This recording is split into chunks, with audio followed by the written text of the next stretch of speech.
Very good afternoon बच्चों फिर से आपका हार्दिक अभिनंदन करता हूं in the magical world of magical lectures of MJ star sir. बच्चों, क्या आप मेरी आवाज सुन पा रहे हैं? क्या आप मुझे देख पा रहे हैं? क्या आपके चेहरे पर वो मुस्कुराहट लौट आई है? जल्दी से एक बार आप मुझे कमेंट सेक्शन में इंडिकेट कर दीजिए। फिर आज की इस बेहतरीन क्लास को जो है आपके सामने स्टार्ट करना चाहूंगा बच्चों। क्या आप मेरी आवाज सुन पा रहे हैं बच्चों? क्या आप मुझे देख पा रहे हैं? जल्दी से एक बार आप मुझे इंडिकेट कर देंगे बच्चों।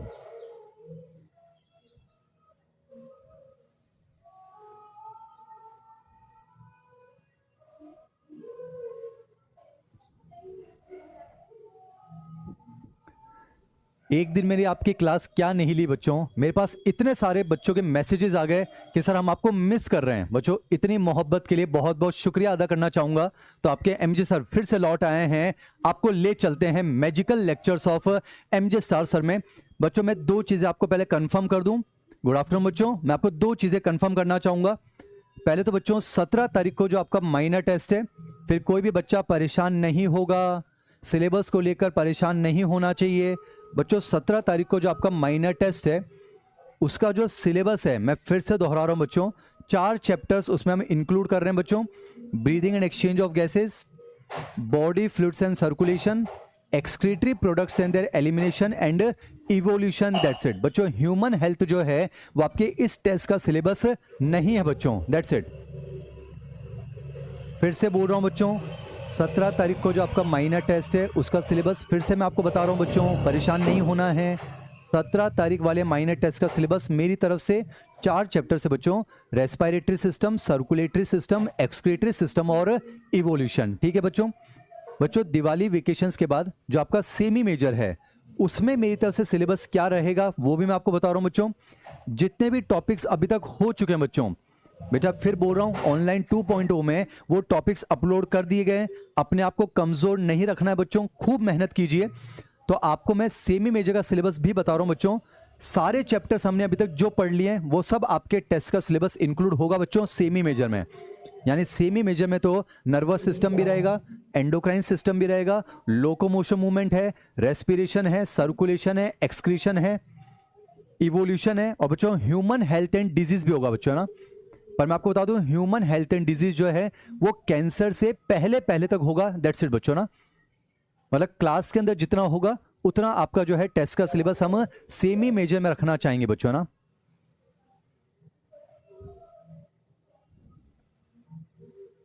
और एक और चीज मैं आपको बता दूं बच्चों, कल भी जो है ऑनलाइन क्लास में मैं आपके साथ जुड़ूंगा बच्चों ना। हमारी एक क्लास मिस हुई है ना बच्चों, तो भले ही क्लासेस का नंबर ज्यादा करना पड़ जाए पर मैं कंटेंट को मिस नहीं करना चाहूंगा बच्चों।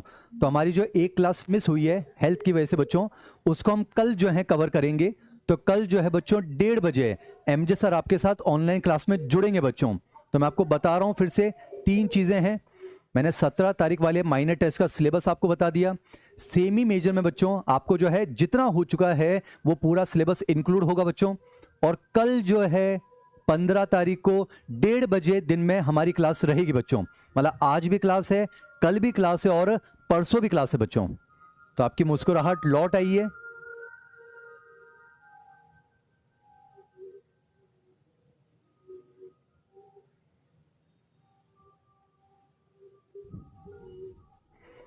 चलिए बच्चों, अब हम आज की क्लास को शुरू करते हैं। बच्चों, हमने फिर से मैं आपको कहानी के दौर में ले चलता हूं। अब कमेंट सेक्शन से दूर हो जाइए। टारगेट ये बच्चों 450 तक जो है हम नॉन स्टॉप पढ़ना चाहेंगे। अब ध्यान सुनिए बच्चों। और जो बच्चे मुझसे कह रहे थे कि सर जो बिल्कुल क्लियर नोट्स हैं वो भी आप शेयर कर देंगे, तो बच्चों जो क्लियर नोट्स हैं वो भी मैं आपके साथ जो है शेयर कर दूंगा। बस कोई एक्सक्यूज ना रखें, मन में कोई मलाल ना रखें कि यार इस वजह से हमारा सिलेक्शन अटक गया है। तो बहुत मेहनत कीजिए बच्चों। चलिए अब हम शुरुआत करते हैं। सुने बच्चों, हमने एक चैप्टर की शुरुआत की थी जिसका नाम है ह्यूमन हेल्थ एंड डिजीज। अभी तक जो हमने पढ़ा है मैं आपके सामने रख रहा हूं बच्चों, एक बार आप उसको जो है एक बार ऑब्जर्व कर लीजिए बच्चों। ये देखिए बच्चों, बिना मेरी मार्किंग के यहां पर अब मैं आपके लिए क्लियर नोट्स भी जो है आपको शेयर कर दूंगा, तो आपको परेशान नहीं होना बच्चों ना। हर तरह से हम आपके साथ हैं। काफी दिनों के बाद बच्चों हमारी मुलाकात हुई है, तो मैं आप चाहता हूं आप थोड़ा सा रिवाइज कर लीजिए, फिर हम आज की बेहतरीन क्लास को शुरू करेंगे। कोशिश कीजिए बच्चों, जब आप आंखें बंद करें पूरे नोट्स आपकी आंखों के सामने से गुजरने चाहिए बच्चों। मकसद मां होना चाहिए, ईमानदारी से पढ़ेंगे। सुनिए, चैप्टर का नाम है बच्चों ह्यूमन हेल्थ एंड डिजीज। मैं आपको समय दे रहा हूं, आप रिवाइज कीजिए बच्चों ना, आप रिवाइज कीजिए। ये हमारे नोट्स का जो पहला पेज है बच्चों, ये हेल्थ को लेकर था। तो हमारे नोट्स का जो पहला पेज है बच्चों, ये हेल्थ को लेकर है। दूसरे पेज पर बच्चों हमने डिजीज की डेफिनेशन लिखी थी। फिर मैंने आपको बताया था डिजीज कॉजिंग एजेंट, रिवीजन चल रहा है बच्चों। कोई भी ऐसा फैक्टर जो अपने होने, अपने ना होने, अपने ज्यादा होने, अपने कम होने से बीमारी कर देगा, उसे कहा जाएगा बच्चों डिजीज कॉजिंग एजेंट। फिजिकल हो सकता है, मैकेनिकल हो सकता है, केमिकल हो सकता है, न्यूट्रिशनल हो सकता है बच्चों, बायोलॉजिकल हो सकता है, दैट्स इट। बेटा जो बायोलॉजिकल डिजीज कॉजिंग एजेंट हैं जैसे बैक्टीरिया, वायरस, फंगस, ये सब, इन्हीं को बच्चों इन्फेक्शियस एजेंट कहा जाता है। और यहीं से बच्चों मैंने एनसीईआरटी का पैराग्राफ उठाया था, everyday we are expose to large number of infectious agent. रोजाना बच्चों बहुत सारे इन्फेक्शियस एजेंट से हमारा आमना सामना होता है, पर फिर भी हम मैक्सिमम टाइम बच्चों बीमार नहीं पड़ते। क्यों? वाई? एनसीईआरटी के उसमें लिखा हुआ है बच्चों, why? This is due to the fact that हमारे पास बच्चों इम्यून सिस्टम है जो हमें उन बाहर से आने वाले पैथोजन से लड़ने की शक्ति प्रदान करता है। वो लड़ने की शक्ति कहलाती है बच्चों इम्यूनिटी। क्या कहलाती है बच्चों? इम्यूनिटी। लड़ने की शक्ति कहलाती है इम्यूनिटी। उसको हम दो पार्ट में डिवाइड करते हैं, इन्नेट इम्यूनिटी यानी सहज प्रतिरक्षा, और हमारी एक्वायर्ड इम्यूनिटी यानी कि उपार्जित प्रतिरक्षा। रिवीजन का समय दे रहा हूं बच्चों मैं आपको। ये हमारे नोट्स का अगला पेज था बच्चों, ऑब्जर्व कीजिए। इन्नेट इम्यूनिटी, ये वो लड़ने की शक्ति है जो बाय बर्थ होती है। पूरा लेक्चर रिवाइज कर रहे हैं बच्चों। ये वो लड़ने की शक्ति जो बाय बर्थ होती है, तो जाहिर सी बात है बच्चों ये नॉन स्पेसिफिक होती है। पैथोजन कोई सा भी आ जाए, रेस्पॉन्स उस पर बच्चों सेम टाइप का ही होगा। एंड अकॉर्डिंग टू एनसीईआरटी याद रखिए, जो इन्नेट इम्यूनिटी बच्चों, उसके अंदर 4 बैरियर्स होंगे। पीपीसीसी फिजिकल बैरियर जिसको हम एनाटॉमिकल कहते हैं, फिजियोलॉजिकल बैरियर, सेलुलर बैरियर और साइटोकाइन बैरियर। साइटोकाइंस के अंदर बच्चों इंटरफेरोन आपको याद रखना है। बहुत दिनों के बाद मुलाकात हो रही है ना बच्चों, ऐसा लग रहा है अरसा बीत गया आपसे मिले हुए। तो पूरा टॉपिक अभी तक जो पढ़ा है आपके सामने से रिवाइज कर रहे हैं बच्चों, है ना। तो ये जो हमारा पेज है बच्चों, ये नीट 2026 का एक क्वेश्चन होना चाहिए। फिर मैंने आपको बच्चों इन्फ्लेमेशन भी बताया था, जिसमें पेन है, रेडनेस है, स्वेलिंग है, हीट है बच्चों। याद कीजिए इन्फ्लेमेशन भी इन्नेट इम्यूनिटी का ही पार्ट है। फिर उसके बाद बच्चों जो हमारी मैक्सिमम जो हमारी लड़ने की शक्ति है, जो हमारी मैक्सिमम जो इम्यूनिटी है, जो हमारी आर्मी है बच्चों, इंडियन आर्म्ड फोर्सेस, वो कौन है बच्चों? Acquired immunity. और आर्मी की प्रॉपर्टीज याद कीजिए, 4 प्रॉपर्टी, एक एक मैंने आपको बताया था बच्चों, 4 प्रॉपर्टी है। अलग अलग टाइप के गुंडे को पहचान सकती है, डाइवर्सिटी, कौन अपना है कौन पराया है उसमें डिफरेंशिएट कर सकती है। एक बार पहचान लेती है तो अलग अलग गुंडे के हिसाब से अलग अलग रिस्पॉन्स देती है बेटा, स्पेसिफिसिटी। और याद कीजिए आर्मी है ये पहली मुलाकात को याद रखती है बच्चों, उसके बाद सीधे बम से उड़ाती है। याद कीजिए इम्यूनोलॉजिकल मेमोरी। ये ग्राफ आपको समझ में आ रहा होगा बच्चों।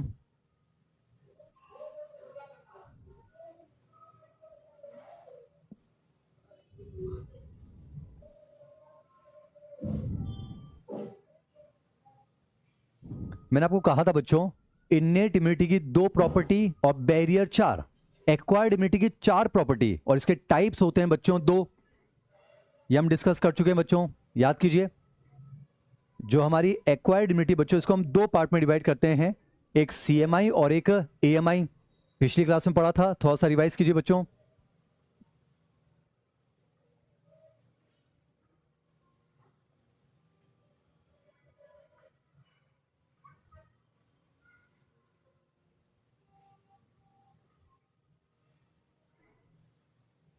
कोशिश कीजिए बच्चों क्लास में याद हो जाए, मकसद मां होना चाहिए। वापस से बोल रहा हूं, everyday we are expose to large number of infectious agent, फिर भी बच्चों हम बीमार नहीं पड़ते मैक्सिमम टाइम। क्यों? क्योंकि हमारे पास इम्यून सिस्टम है जो हमें उन बाहर से आने वाले फॉरेन एजेंट से लड़ने की शक्ति प्रदान करता है। वो लड़ने की शक्ति कहलाती है बच्चों इम्यूनिटी। अगर बाय बर्थ है तो इन्नेट इम्यूनिटी, पीपीसीसी, और जो हम बाद में एक्वायर करते हैं, डेवलप करते हैं, that is acquired immunity. Acquired immunity बच्चों मतलब हमारी आर्मी है, क्लास में याद हो जाएगा। एक्वायर्ड इम्यूनिटी बच्चों हमारी आर्मी है, उसकी 4 प्रॉपर्टी है, और उसको हम 2 टाइप में डिवाइड करते हैं हमारे सिलेबस के अकॉर्डिंग।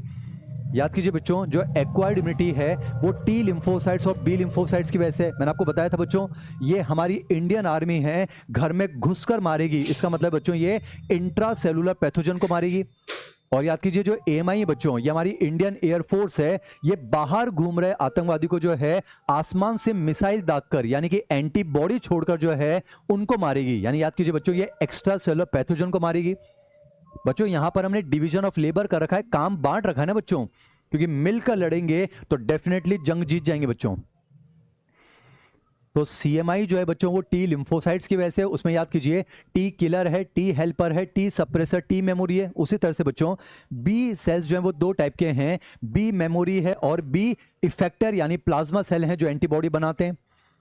तो याद कीजिए बच्चों, आपकी जो मैक्सिमम जो लड़ने की शक्ति है वो आपकी एक्वायर्ड इम्यूनिटी है। और एक्वायर्ड इम्यूनिटी बच्चों दो टाइप की है, सीएमआई और AMI. That's it. CMI T cells की वजह से, एएमआई जो है वो बी सेल्स की वजह से। ये सेल के अंदर वालों को मारेगी, ये सेल के बाहर वालों को मारेगी। तभी मैंने आपको कहा था बच्चों, मैंने आपको कहा था कि मोस्ट ऑफनली सीएमआई और एएमआई मिलकर काम करते हैं ताकि किसी पर्टिकुलर पैथोजन की मल्टीपल कॉपीज को एक साथ खत्म किया जा सके। That's it. एक सबसे इंपॉर्टेंट लाइन है बच्चों, वो आज समझ में आएगी। याद कीजिए, जो एक्वायर्ड इम्यूनिटी उसकी क्या प्रॉपर्टी बच्चों, ये सेल्फ और नॉन सेल्फ में डिफरेंशिएट कर सकती है, पर ये प्रॉपर्टी मेरे प्यारे बच्चों सिर्फ और सिर्फ सीएमआई की होती है। इसका मतलब बच्चों सिर्फ टी सेल्स की होती है। That's it. अभी मैं आपको ये समझाऊंगा बच्चों अपने सुकून के लिए। बेटा हम एक्वायर्ड इम्यूनिटी मतलब टी सेल और बी सेल, इनमें याद कीजिए ना प्रॉपर्टी होती है ना, कौन अपना है कौन पराया है, पर ये चीज बच्चों सिर्फ और सिर्फ टी सेल्स को सिखाया जाता है। इसीलिए बच्चों जब कोई इनकॉम्पिटिबल ग्राफ्ट आता है तो अगर वो पराया है तो टी सेल्स को पता चलता है बच्चों, बी सेल को नहीं पता चलता है। और टी सेल को पता चल जाता है, टी किलर उस ग्राफ्ट का क्या करते हैं, रिजेक्शन। तो नीट 2026 में ये वाला एनसीईआरटी का स्टेटमेंट होना चाहिए बच्चों। बाकी आपको 100 में आएगा ही सही, इसको ध्यान रखना बच्चों। एनसीईआरटी कहती है ना, the body is able to differentiate self and non self. तो वो किसकी बात कर रही है बच्चों, वो हमारी सीएमआई यानी टी सेल्स की बात कर रही है। ये मैं आपको समझाऊंगा बच्चों। सिर्फ टी सेल्स में ये एबिलिटी होती है सेल्फ और नॉन सेल्फ में डिफरेंस पता करने की। इसीलिए बेटा एक इनकॉम्पिटिबल ग्राफ्ट का रिजेक्शन हमेशा टी सेल करते हैं यानी कि सीएमआई करती है। फिर मैंने आपको ये भी बताया था बच्चों कि चाहे वो सीएमआई हो चाहे वो एएमआई बच्चों, ये दोनों रेस्पॉन्सेस किसकी खिलाफ जनरेट होते हैं, एंटीजन के खिलाफ। तो एंटीजन क्या होता है हम पिछली क्लास में डिस्कस कर चुके हैं बच्चों। याद कीजिए बच्चों, एंटीजन जो है वो आतंकवादी है बच्चों। समझिए, हमारी जो इंडियन आर्मी के जवान हैं वो टी सेल्स हैं और एयरफोर्स के जो विमान हैं वो बी सेल्स हैं। अब बेटा समझिए, अगर बी सेल प्लाज्मा सेल में कन्वर्ट होकर एंटीबॉडी बनाएंगे तो कब बनाएंगे, जब कोई एंटीजन आएगा। सिंपल सी बात है। उसी तरह से बेटा जो टी सेल्स हैं, चाहे टी हेल्पर हो या टी किलर हो, इनका नंबर बढ़ेगा, इनका प्रोलिफरेशन होगा। कब बढ़ेगा, जब कोई एंटीजन आएगा। That's it. यानी बेटा समझिए, चाहे वो आपका सीएमआई वाला रिस्पॉन्स हो चाहे वो एएमआई वाला रिस्पॉन्स हो, इसको ट्रिगर कौन करता है, ये किसकी वजह से चालू होते हैं बच्चों, एंटीजन को देखकर। तो पिछली क्लास में हमने एंटीजन को पढ़ा था बच्चों। एंटीजन जो है बच्चों वो आतंकवादी है। आज का लेक्चर आपको ध्यान से सुनना होगा बच्चों। नीट 2025 का जो क्वेश्चन था एंटीबॉडी के स्ट्रक्चर को, वो एमजे सर के नोट से सॉल्व होगा बच्चों, पर थोड़ा ध्यान से सुनिए पहले। तो बच्चों एंटीजन जो है वो एक्चुअली में आतंकवादी बच्चों। तो एंटीजन के बारे में हम सारी बातें कर चुके थे, एक बार आप ऑब्जर्व कर लीजिए।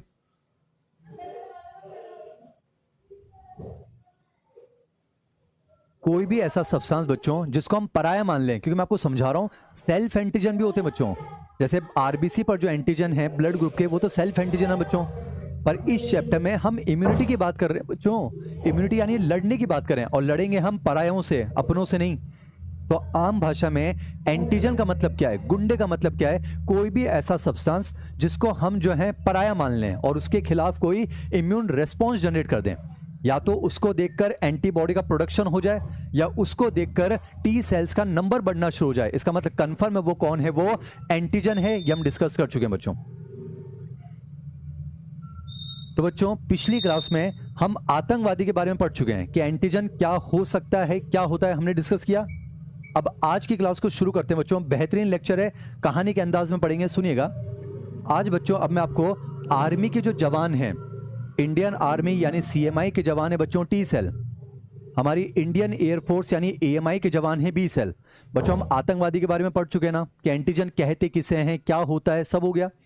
अब हम जो है बच्चों आर्मी के जो जवान हैं टी सेल और बी सेल, टी सेल की वजह से सीएमआई मिलेगी, बी सेल की वजह से एएमआई मिलेगी, ये इंट्रा सेलुलर को मारेंगे, ये एक्स्ट्रा सेलुलर को मारेंगे। कंफर्म है बच्चों? तो इस पेज से आज हम ये सीखेंगे कि आखिर ये जो हमारी आर्मी के जवान हैं बच्चों, टी सेल्स और बी सेल्स, ये कहाँ पैदा होते हैं, कैसे इनको लड़ने लायक बनाया जाता है, कैसे इनका मैच्योरेशन होता है, कैसे इनकी ट्रेनिंग होती है, वो सारी बातें बच्चों इस एक पेज से हम कवर करने जा रहे हैं।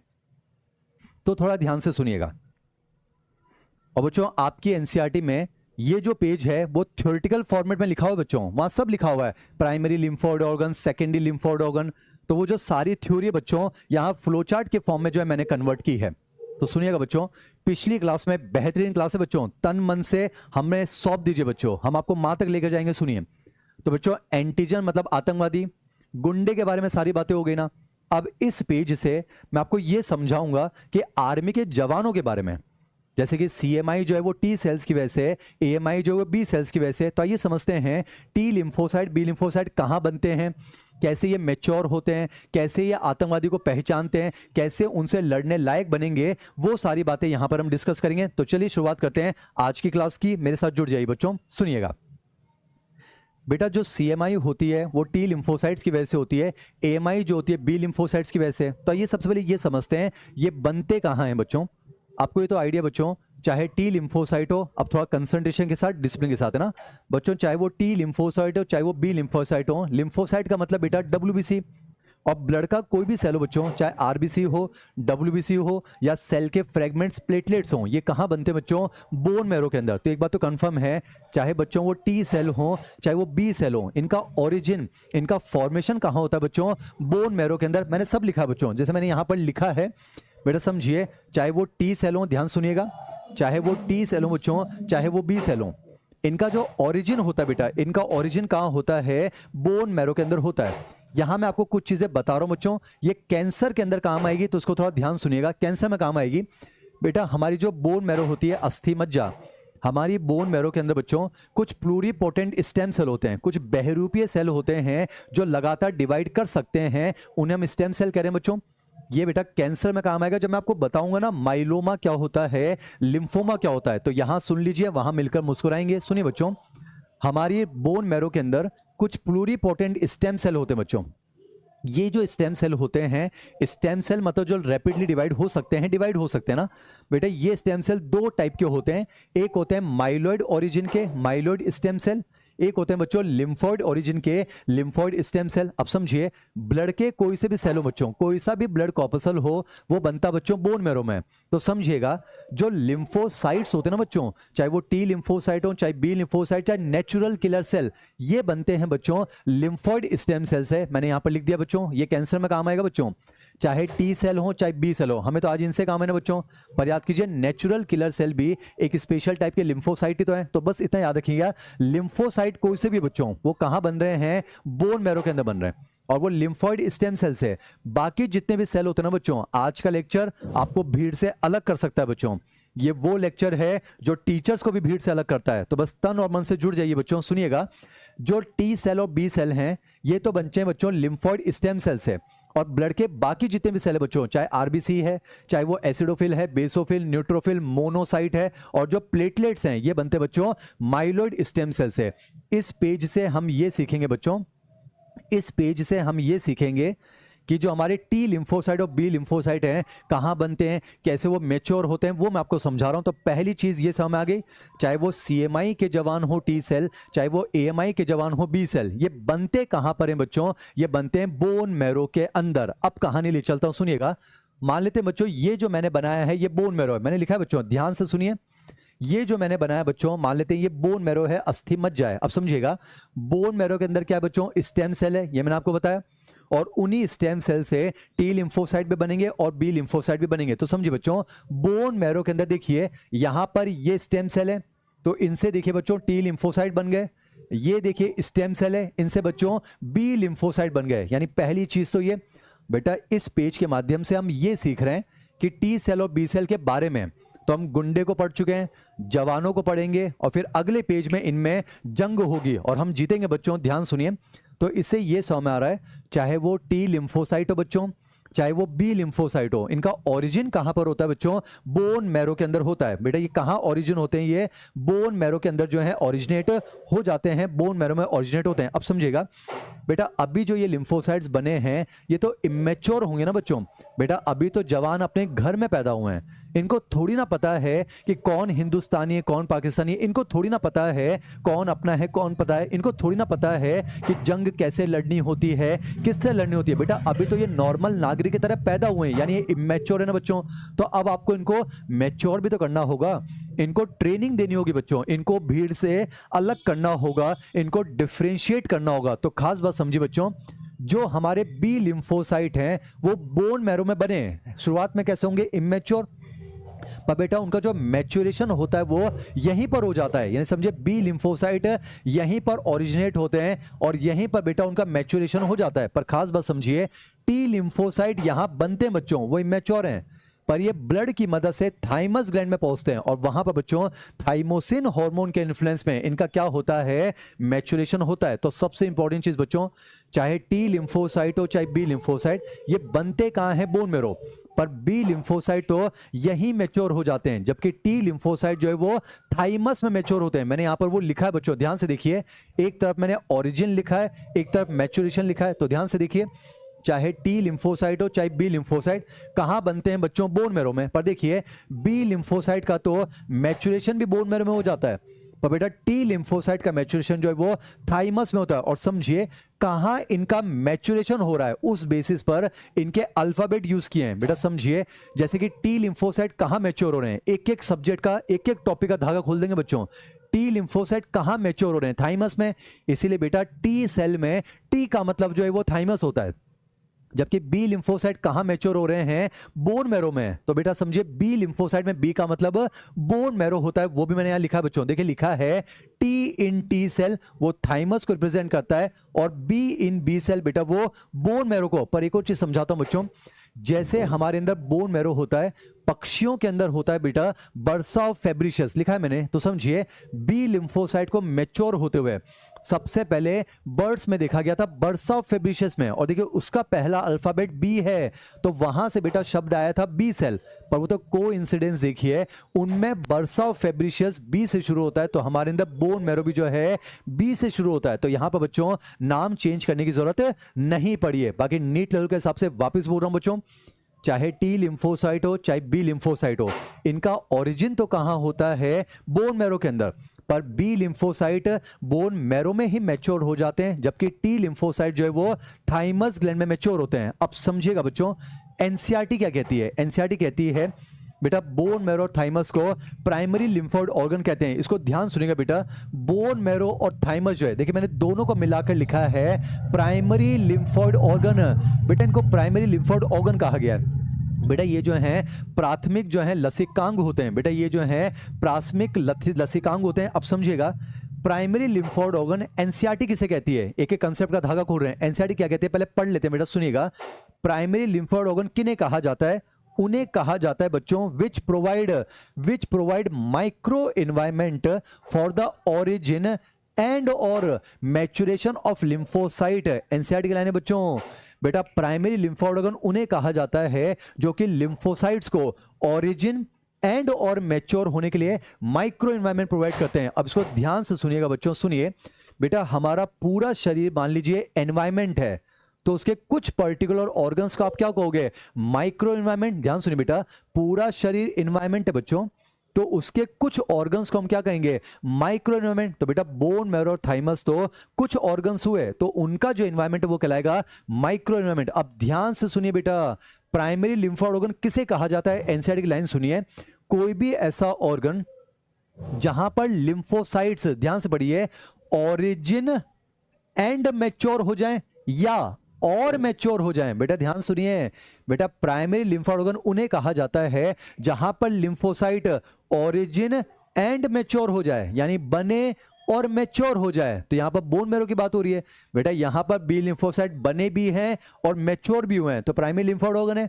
एनसीईआरटी क्या कह रही है, प्राइमरी लिम्फोइड उन्हें कहा जाता है जहां और मतलब सिर्फ मैच्योर हो जाए। जैसे बेटा थाइमस ग्लैंड में टी लिम्फोसाइट बने तो नहीं है पर मैच्योर तो हो रहे ना बच्चों। तो एनसीईआरटी की लाइन ध्यान से सुनिए, कोई भी ऐसा ऑर्गन मेरे बच्चों, कोई भी ऐसा ऑर्गन जहां पर लिम्फोसाइट ओरिजिन एंड मैच्योर हो जाए यानी कि बोन मैरो, या और सिर्फ मैच्योर हो जाए यानी कि थाइमस, उसे कहा जाता है बच्चों प्राइमरी लिम्फोइड ऑर्गन। फिर से दोहराता हूं, कोई भी ऐसा ऑर्गन जहां पर लिम्फोसाइट ओरिजिन एंड मैच्योर हो जाए या सिर्फ मैच्योर हो जाए उसे कहा जाता है बच्चों प्राइमरी लिम्फोइड ऑर्गन। अब आपने ये वर्ड तो कई बार सुन लिया कि यहां पर बी लिम्फोसाइट मैच्योर हो रहे हैं, यहां टी लिम्फोसाइट मैच्योर हो रहे हैं, तो इनके मैच्योर होने का क्या मतलब है, अब वो मैं आपको समझाता हूं बच्चों। इनके मैच्योरेशन का क्या मतलब है चैप्टर में जान डालना चाहता हूं। अब ध्यान से सुनिएगा बच्चों, सुनिए। देखिए मैंने लिखा है इनके मैच्योर होने का क्या मतलब है। मैच्योर होने का मतलब है इनको भीड़ से अलग करना है बच्चों, इनको जो है डिफरेंशिएट करना है। यानी बेटा जवान अभी अपने घर में पैदा हुए हैं, पर मैच्योर करने का मतलब क्या है, इनको ट्रेनिंग तो दोगे ना बच्चों, इनको जो है ट्रेनिंग देनी होती है। अब समझिए इनको मैच्योर करने का क्या मतलब है वो मैं आपको समझाता हूं। एनसीईआरटी क्या कहती है, ध्यान सुनिएगा। एनसीईआरटी का वर्ड है बच्चों, इनके मैच्योर होने का मतलब है इनका जो है एंटीजन सेंसिटिव सेल में कन्वर्ट हो जाना। ये एनसीईआरटी की लाइन है बच्चों, समझिए इनको बेटा, समझिए बी लिम्फोसाइट बोन मैरो में बने वही मैच्योर होते हैं, टी लिम्फोसाइट बोन मैरो में बने पर थाइमस में मैच्योर होते हैं। अब समझिए तो सही, इनके मैच्योर होने का क्या मतलब है बेटा, आपको इनको ट्रेन करना पड़ेगा ना, इनको जो है इस लायक बनाना होगा कि आतंकवादी को पकड़ सके। यानी समझिए इनको आप एंटीजन के लिए क्या बना दो, सेंसिटिव बना दो। क्या बना दो बच्चों, सेंसिटिव बना दो। अगर आप ध्यान से सुनोगे बच्चों, इवोल्यूशन से ज्यादा बेहतरीन टॉपिक है ह्यूमन हेल्थ एंड डिजीज, तो ध्यान सुनिए बच्चों। एनसीईआरटी क्या कहती है, समझिए इनके मैच्योर होने का क्या मतलब बच्चों, मैच्योर होने का मतलब है इनका एंटीजन सेंसिटिव बन जाना। इसका मतलब क्या बच्चों, ये एंटीजन के लिए बहुत ज्यादा सेंसिटिव हो जाने चाहिए, यानी कि जैसे इनके बगल से एंटीजन गुजरे ये उसको जो है पहचान ले और उसको पकड़ लें। बेटा समझिए जैसे नॉर्मल पुलिस वाले हैं, उनके सामने से आतंकवादी गुजर जाएगा शायद वो नहीं पहचान पाएंगे, बेटा आर्मी है, आपको इनको मैच्योर करना है तो इनको इतना सेंसिटिव बना दो कि बगल से जैसे आतंकवादी गुजरे ये उसको पकड़ लें, उसको दबोच लें, यानी एंटीजन को क्या करें, रिसीव कर लें। और एंटीजन को रिसीव करना है तो इनको क्या दे दो, एंटीजन रिसेप्टर। क्या दे दो बेटा, एंटीजन रिसेप्टर दे दो। अब ध्यान से सुनिए बच्चों, तो एनसीईआरटी क्या कहती है, टी और बी लिम्फोसाइट के मैच्योर होने का क्या मतलब है बेटा, इनके मैच्योर होने का मतलब है इनको एंटीजन के लिए सेंसिटिव बना दो ना बच्चों, इनको प्रतिजन के लिए संवेदनशील बना दो। बेटा जैसे एंटीजन इनके बगल से गुजरे, आतंकवादी गुजरे, इनको पता चल जाना चाहिए, ये उसके लिए बहुत ज्यादा सेंसिटिव हो जाएं, उसको धर दबोचें, उसको रिसीव करें। तो एनसीईआरटी तो कहती है इनके मैच्योरेशन का क्या मतलब है, इनको बेटा एंटीजन सेंसिटिव बना दो। पर इसका मतलब क्या है, इन पर क्या डेवलप हो जाने चाहिए, एंटीजन रिसेप्टर। समझिए बच्चों, जैसे टी सेल है तो उस पर एंटीजन रिसेप्टर आ जाना चाहिए, जैसे एंटीजन बगल से गुजरे ये उसको धर दबोचे यानी रिसीव कर ले। जैसे बी सेल है बच्चों, उस पर एंटीजन रिसेप्टर आना चाहिए, जैसे एंटीजन बगल से गुजरे ये उसको धर दबोचे यानी कि रिसीव कर ले। यानी बेटा ये एंटीजन के लिए सेंसिटिव हो चुके हैं, जैसे आतंकवादी गुजरता है उसको अपनी तरफ खींच लेते हैं, उसको रिसीव करते हैं। तो एनसीईआरटी क्या कहती है, इनके मैच्योर होने का मतलब है इनको एंटीजन के लिए सेंसिटिव बनाना, यानी इन पर क्या निकलना चाहिए बच्चों, इन पर निकलनी चाहिए एंटीजन रिसेप्टर। अब मैं मेडिकल कॉलेज के लेवल पर ले जाकर समझाऊंगा, ध्यान सुनिए बच्चों। जैसे फॉर एग्जांपल मान लेते हैं ये टी सेल है प्यारे बच्चों, ये वो लेक्चर्स हैं जो टीचर्स को भीड़ से अलग करते हैं, ये वो लेक्चर्स हैं जो आपको भी भीड़ से अलग करेंगे, ये वो डिसाइड करेंगे कौन मां तक जाने को डिजर्व करता है। तो ध्यान से सुनिए बच्चों, जैसे फॉर एग्जांपल टी सेल और बी सेल है, अगर मैं कह रहा हूं बेटा ये मैच्योर हो गए, इसका मतलब क्या है, इन पर एंटीजन रिसेप्टर्स आ गए। देखिए बेटा टी सेल पर जो रिसेप्टर आएगा उसे आप कह देना टी सेल रिसेप्टर टीसीआर, और बी सेल पर जो रिसेप्टर आएगा उसे हम कहेंगे बी सेल रिसेप्टर यानी कि बीसीआर। ये आपको 100 में आना चाहिए। यानी समझिए बेटा टी सेल पर अगर टीसीआर आ गया तो वो जो है मैच्योर हो चुका है, बी सेल पर बीसीआर आ गया तो वो मैच्योर हो चुका है। अब एक और चीज समझा रहा हूं बच्चों, याद कीजिए टी सेल में 4 टाइप के होते हैं, हमारे मोस्टली दो काम आएंगे बच्चों, एक टी हेल्पर और एक टी किलर। तो ध्यान सुनिए, ये इसलिए बता रहा हूं बच्चों क्योंकि एड्स में काम आने वाला है, तो ध्यान सुनिएगा। अगर मैं कह रहा हूं बेटा टी हेल्पर और टी किलर मैच्योर हो चुके हैं, इसका मतलब क्या है बच्चों, इन पर देखो टी सेल रिसेप्टर आ चुके हैं। पर ध्यान से देखिएगा, जो टी हेल्पर होता है ना बच्चों, उस पर एक और रिसेप्टर निकलता है जिसे CD4 कहा जाता है। फुल फॉर्म है क्लस्टर डिफरेंशिएशन 4। बेटा नहीं आपके सिलेबस में, पर मुझे आपको टॉपिक समझाना है बच्चों, उसके लिए मेहनत कर रहा हूं। जब तक CD4 नहीं बताऊंगा कैसे समझा दूंगा कि HIV टी हेल्पर पर जाकर क्यों जुड़ता है। तो ध्यान सुनिए बच्चों, जो टी हेल्पर है उस पर एक CD4 रिसेप्टर भी निकलता है, और जो टी किलर है बच्चों उस पर CD8 रिसेप्टर्स भी निकलता है। तो ये फिलहाल ध्यान रखिएगा बच्चों कि जो टी हेल्पर है उसे CD4 सेल भी कहते हैं, और जो टी किलर है उसे CD8 भी कहा जाता है। तो ध्यान से सुनिए बच्चों, टी लिम्फोसाइट यहां पैदा हुए, मैच्योर होते हैं थाइमस में। इसका मतलब क्या हुआ, उन पर जो रिसेप्टर है वहां जाकर निकलता है। बेटा बी सेल पैदा भी बोन मैरो में, मैच्योर भी यही होते हैं। इसका क्या मतलब है, यानी कि बोन मैरो में ही उन पर क्या निकल जाता है, एंटीजन रिसेप्टर निकल जाता है। अब ध्यान से सुनिएगा बच्चों, सुनिए, आपने इनको मैच्योर तो कर दिया, पर इनके मैच्योर होने का एक और मतलब है, इनको लड़ने के लिए हथियार भी तो दो बच्चों। अभी तो आपने सिर्फ इनको एंटीजन रिसेप्टर दिए हैं, ये एंटीजन से जुड़ेंगे, पर इनको हथियार भी तो दो, इनको इम्यून रेस्पॉन्स देने लायक तो बनाओ, यानी इम्यूनो कॉम्पिटेंस भी इनमें डेवलप होना चाहिए। जैसे बेटा आप नीट की तैयारी कर रहे हो, आप क्लासेस अटेंड कर रहे हो, तो आप क्या कर रहे हो बच्चों, आप नीट के लिए अपने आप को कॉम्पिटेंट बना रहे हो ना। तो समझिए, इनके मैच्योर होने का एक और मतलब है, इनको इम्यूनो कॉम्पिटेंट सेल बनाना है ताकि ये इम्यून रिस्पॉन्स जनरेट कर सके, ऐसा कुछ। तो यहां पर मैंने आपको मैच्योरेशन के बारे में समझाया है, थोड़ा ऑब्जर्व कीजिए बच्चों।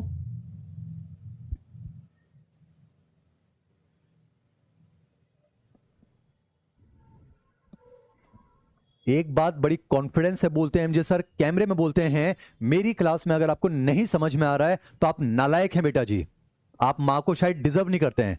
तो समझने की कोशिश कीजिए, मैं कोशिश कर रहा हूं, आप कोशिश तो कर सकते हैं ना बच्चों। हमारे हाथ में क्या है, हम कोशिश कर सकते हैं, तो कोशिश कीजिए बच्चों। At least I am trying my best. शिकायतें करना आसान है, तारीफ करना मुश्किल है, तारीफ करना सीखिए।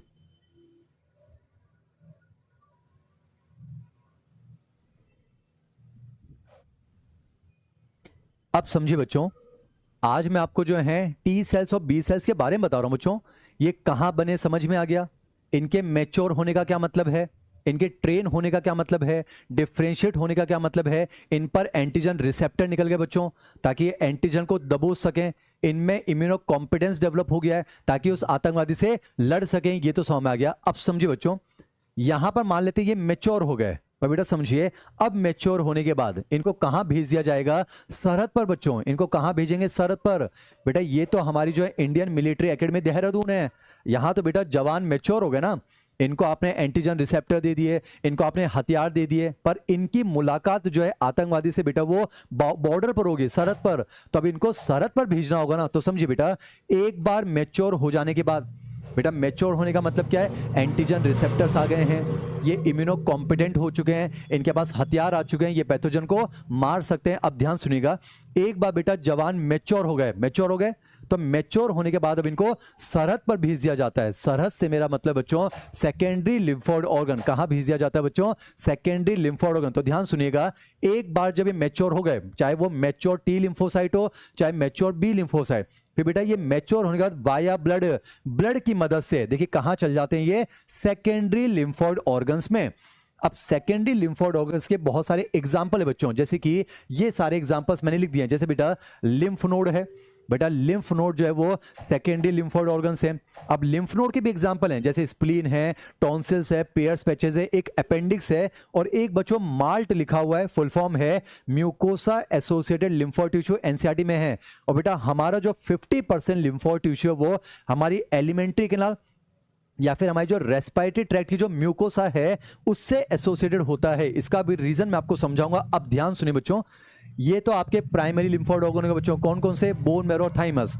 ये वो ऑर्गन है बच्चों जहां पर हमारे जवान पैदा हुए और मैच्योर हुए, पर मैच्योर होने के बाद, हथियार देने के बाद इनको सेकेंडरी लिम्फोइड ऑर्गन में भेज दिया जाता है। अब समझिए बेटा, सेकेंडरी लिम्फोइड ऑर्गन वो जगह है जहां पर मैच्योर लिम्फोसाइट स्टोर होंगे। तो देखिए मैं लिखा है सेकेंडरी लिम्फोइड ऑर्गन क्या है, these are the site of storage of mature lymphocyte. बच्चों ये सरहद है ना, और यही वो जगह है जहां पर इन मैच्योर जवानों की जो मुलाकात है वो आतंकवादी से होगी। तो बेटा सेकेंडरी लिम्फोइड ऑर्गन क्या है, secondary lymphoid organ is the site of interaction of mature जवान विद द आतंकवादी। ये सब हमारे बच्चों। और सुनिएगा, सेकेंडरी लिम्फोइड ऑर्गन ही वो जगह है जहां पर क्लोनल सिलेक्शन होता है। एमजे सर समझाएंगे, आप समझने की कोशिश करना बच्चों। नहीं समझ में आएगा तो आप नालायक हैं, मैं डेफिनेटली बोल रहा हूं।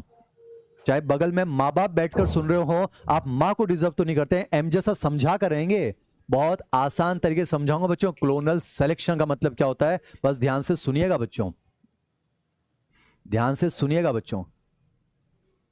पहले मैं आपको एक चीज बताता हूं, ये मेडिकल कॉलेज की बात है बेटा। आपने जवानों को मैच्योर किया प्राइमरी लिम्फोइड ऑर्गन में, मैच्योर करके आपने सेकेंडरी में भेज दिया। तो इसका मतलब जो आतंकवादी आएंगे वो कहां पर आएंगे, सेकेंडरी में आने तो चाहिए ना। अरे पता चला आपने जवानों को मैच्योर करके जो है सरहद पर भेज दिया, तो इसका मतलब हमें विश्वास है ना कि आतंकवादी जो है वो सरहद पर जरूर पहुंचेगा। तो ये मैं आपको गारंटी देता हूं, ये मेडिकल कॉलेज का, ध्यान सुनिए बेटा। एंटीजन बॉडी में कहीं से भी आ जाए, घूम फिरकर बच्चों देखना वो सेकेंडरी लिम्फोइड ऑर्गन पे पहुंचेगा। बेटा अगर एंटीजन यहां नहीं पहुंचेगा, अगर एंटीजन यहां नहीं पहुंचेगा तो फिर जवानों को यहां पर मैच्योर करके भेजने का क्या फायदा।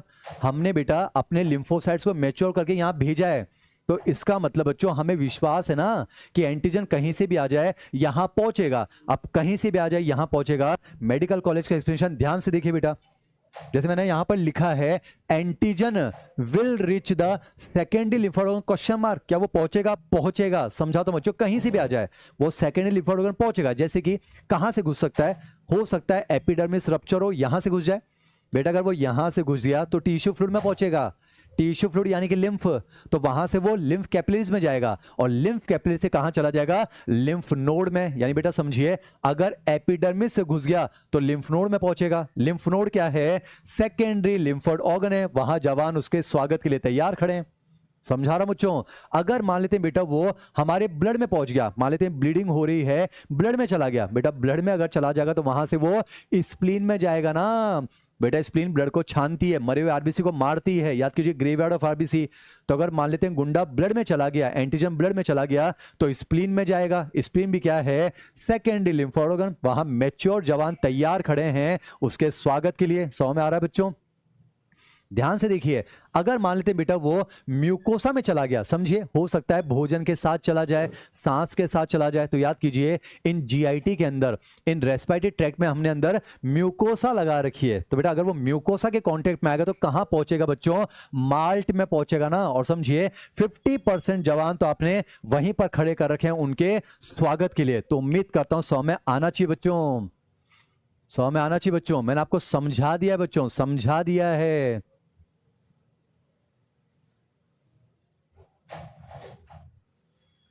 आपको समझ में आ गया बच्चों।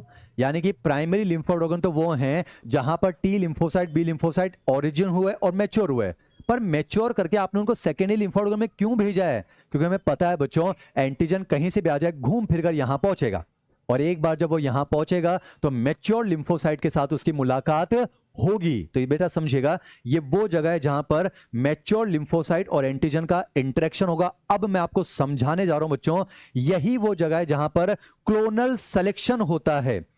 समझ में आएगा तो एमजे सर की क्लास में आएगा, वरना नहीं आएगा बच्चों, गारंटी के साथ कह रहे हैं।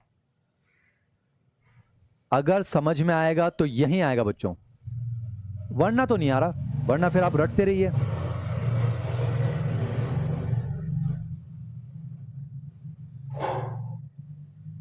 मैं आपको समझा रहा हूं बच्चों, क्लोनल सिलेक्शन कॉलेज में जिंदगी भर याद रखेंगे आप, इसको ध्यान सुनिएगा।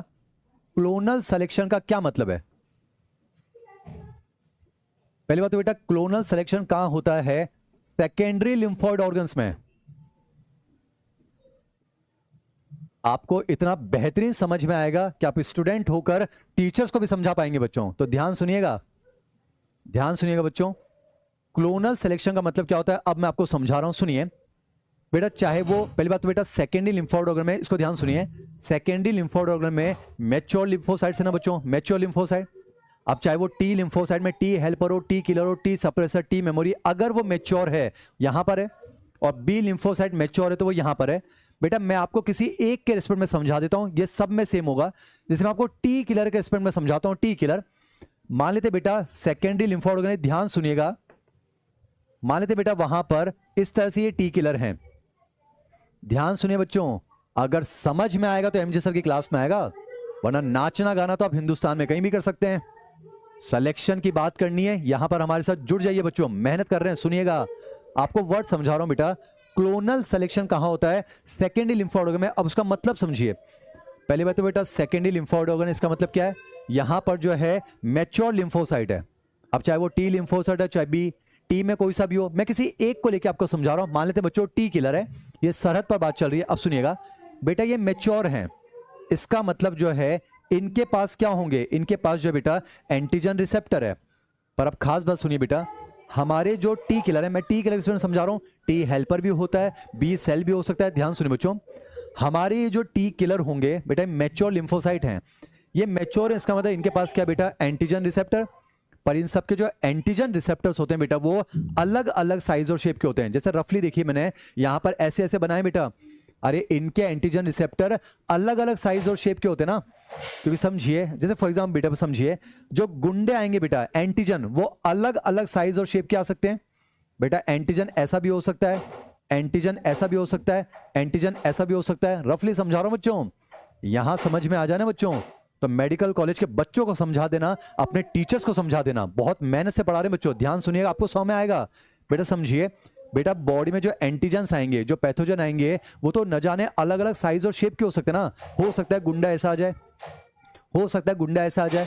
अब समझिए बेटा, अगर मान लेते हैं इन सभी टी सेल्स के बेटा रिसेप्टर एक जैसे होते, तो फिर ये तो सिर्फ किसी एक टाइप के एंटीजन को पहचानते ना। जैसे फॉर एग्जांपल आप देख पा रहे हैं बच्चों, ये वाला जो है इससे जुड़ेगा, ये तो समझ में आ रहा है बच्चों, स्ट्रक्चर वाइज देखिए, ये गोल गोल वाला इससे जुड़ेगा और ये डब्लू शेप वाला इससे जुड़ेगा। अब सोचिए बच्चों, अगर सबके रिसेप्टर एक जैसे होते, मान लेते बच्चों सबके रिसेप्टर ऐसे होते, और अगर डब्लू वाला आ जाता तो फिर वो नहीं जुड़ पाता ना। याद कीजिए, एक्वायर्ड इम्यूनिटी की प्रॉपर्टी है डाइवर्सिटी। बेटा याद करो ना, एक्वायर्ड इम्यूनिटी की प्रॉपर्टी डाइवर्सिटी है। इसका मतलब क्या है? हमारे टी सेल्स और बी सेल्स अलग अलग टाइप के पैथोजन को पहचान सकते हैं। इसका मतलब क्या है? उनके रिसेप्टर अलग अलग टाइप के होने चाहिए ना बच्चों। सोचिए, सबके रिसेप्टर अगर ऐसे हो जाते तो इसको कौन पहचानता? फिर इसको कौन पहचानता? तो बेटा डाइवर्सिटी का मतलब समझ में आ रहा है, यानी जो हमारे टी सेल्स हैं उनके रिसेप्टर अलग अलग टाइप के हैं। जैसे मैं आपको समझा रहा हूं बच्चों, है तो ये सारे टी किलर ही, मतलब ये इंडियन आर्मी के वो जवान हैं जो सरहद पर खड़े हैं बिल्कुल हथियार लेकर। पर आपको थोड़ा आइडिया बच्चों, जो टी किलर होते हैं वो भी अलग अलग टाइप के हथियार लेकर खड़े होते हैं बेटा। उनमें से कुछ ऐसे होते हैं जो एएमजी संभालते हैं, ऑटोमेटेड मशीन गन। बेटा कुछ होते हैं जो एएमजी संभालते हैं, दिख दिख दिख। कुछ होते हैं बच्चों जो राइफल से लड़ रहे होंगे, कुछ होते हैं बच्चों जो कि जो हैं वो तोप के गोले फेंक रहे होंगे, कुछ ऐसे होते हैं बच्चों जो स्नाइपर दूर से जो है जूम करके मार रहे हैं। यानी समझिए बच्चों, हैं तो सारे टी किलर ही ना, पर आपने क्या देखा? उन सबके हथियार अलग अलग टाइप के ना बच्चों, 100 में आना चाहिए।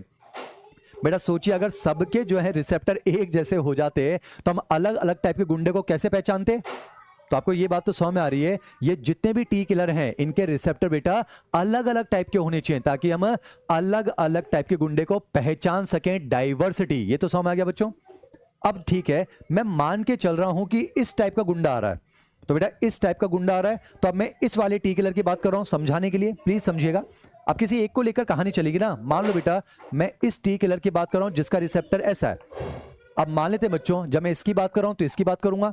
मान लेते हैं ये वाला गुंडा आया। पहली बात तो समझिए बच्चों, हमारे शहर में कोई गुंडा भी आता है ना, तो बहुत जल्दी बच्चों वो गुंडे हो जाते हैं। समझ में आना चाहिए बेटा, बहुत जल्दी गुंडे हो जाते हैं ना। जैसे बैक्टीरिया कुछ ही समय में बेटा मिलियंस हो जाते हैं।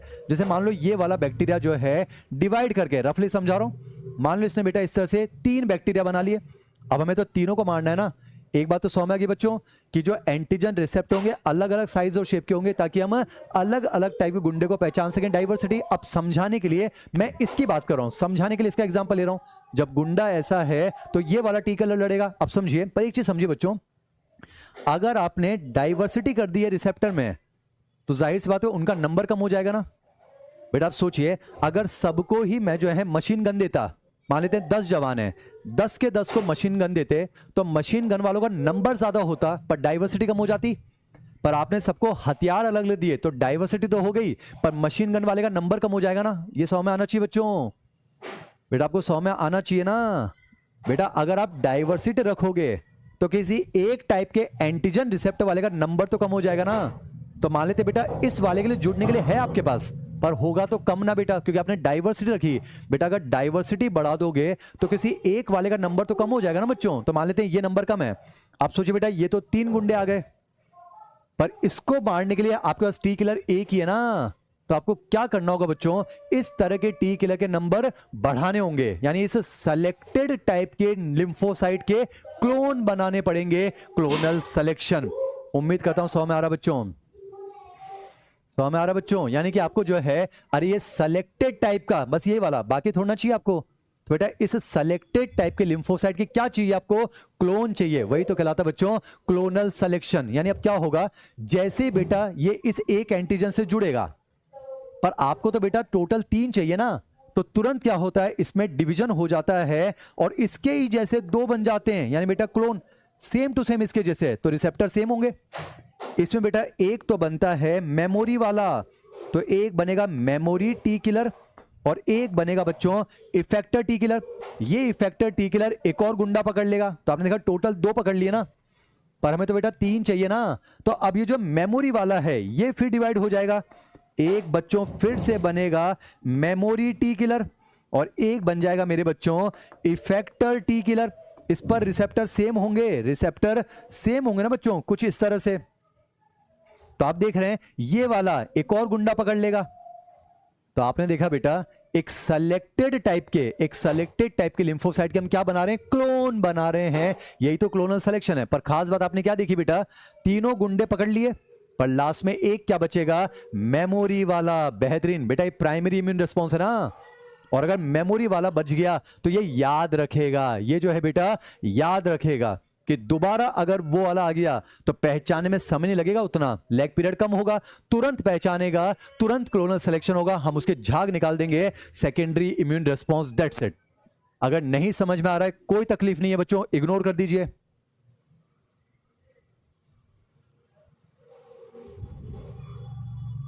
तो यहां पर मैंने आपको क्लोनल सिलेक्शन समझा दिया है।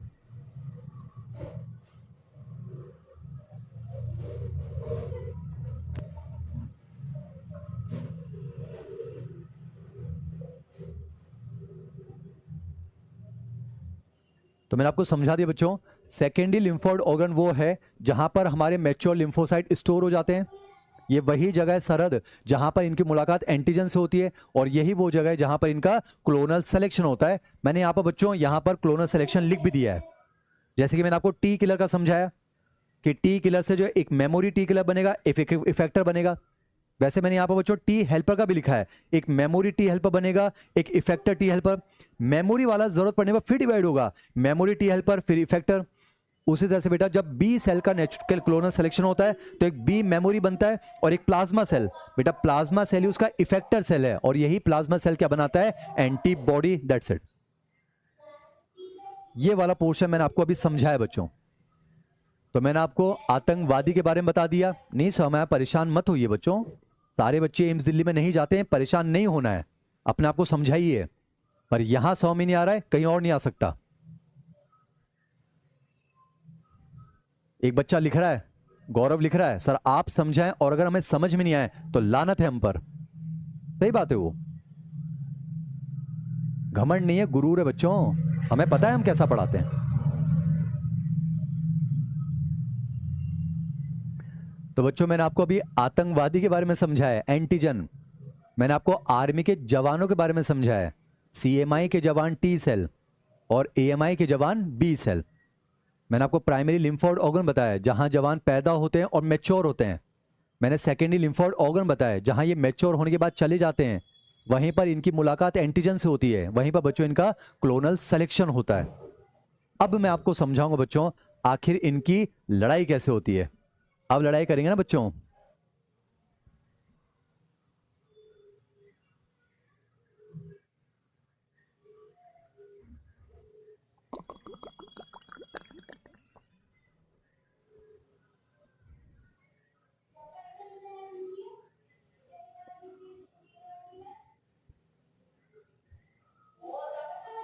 अब बच्चों मैं जो आपको अब CMI AMI समझाने जा रहा हूं, ये सिर्फ अपने मन की तसल्ली के लिए, ताकि आपको समझ में आ जाए बच्चों, ताकि MBBS में भी आपको तकलीफ ना हो बच्चों, इस सोच के साथ। तो बस ये 15-20 मिनट बच्चों बस आप सुन लेना, दैट्स इट।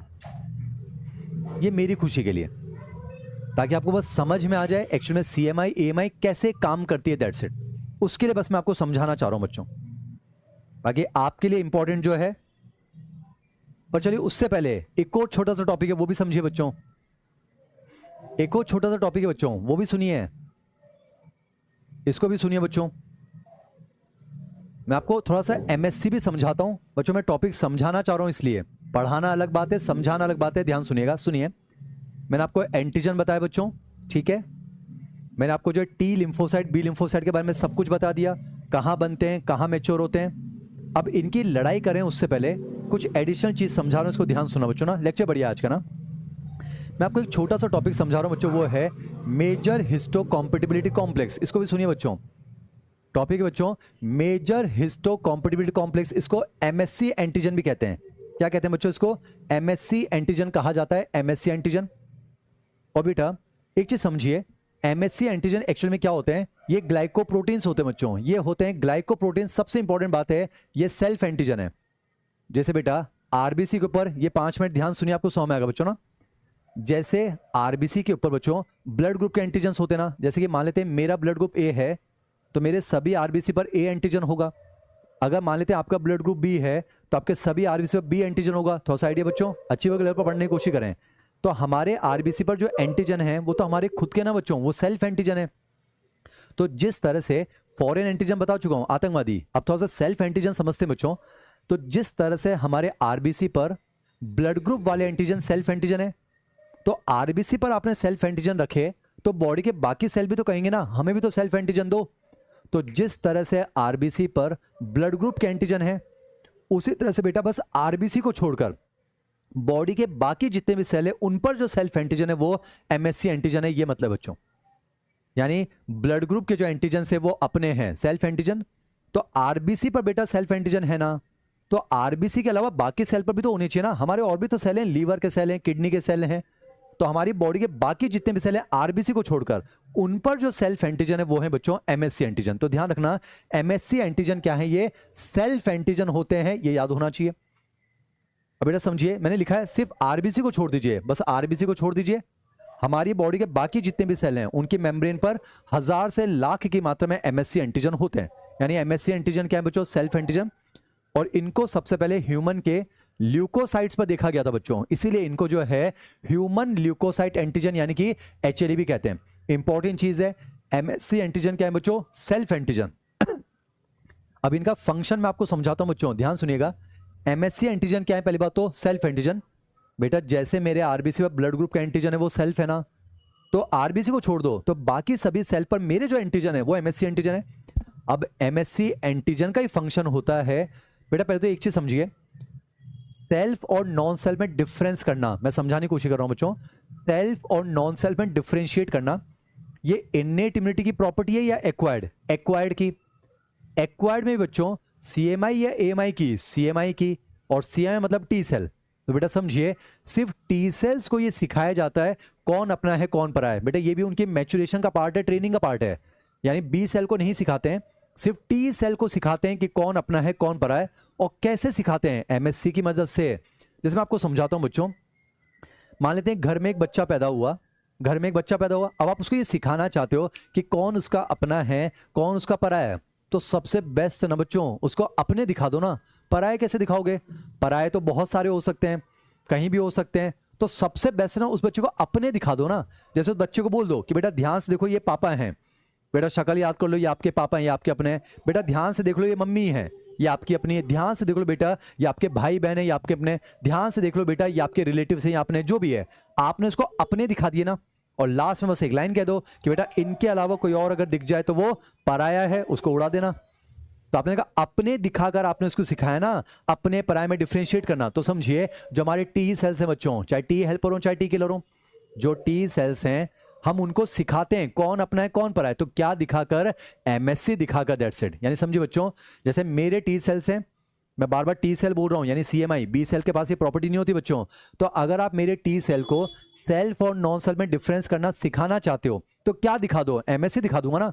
यानी मेरे टी सेल को मेरे एमएससी दिखा दो और बोल दो देख लो भैया इनको, ये तुम्हारे अपने हैं।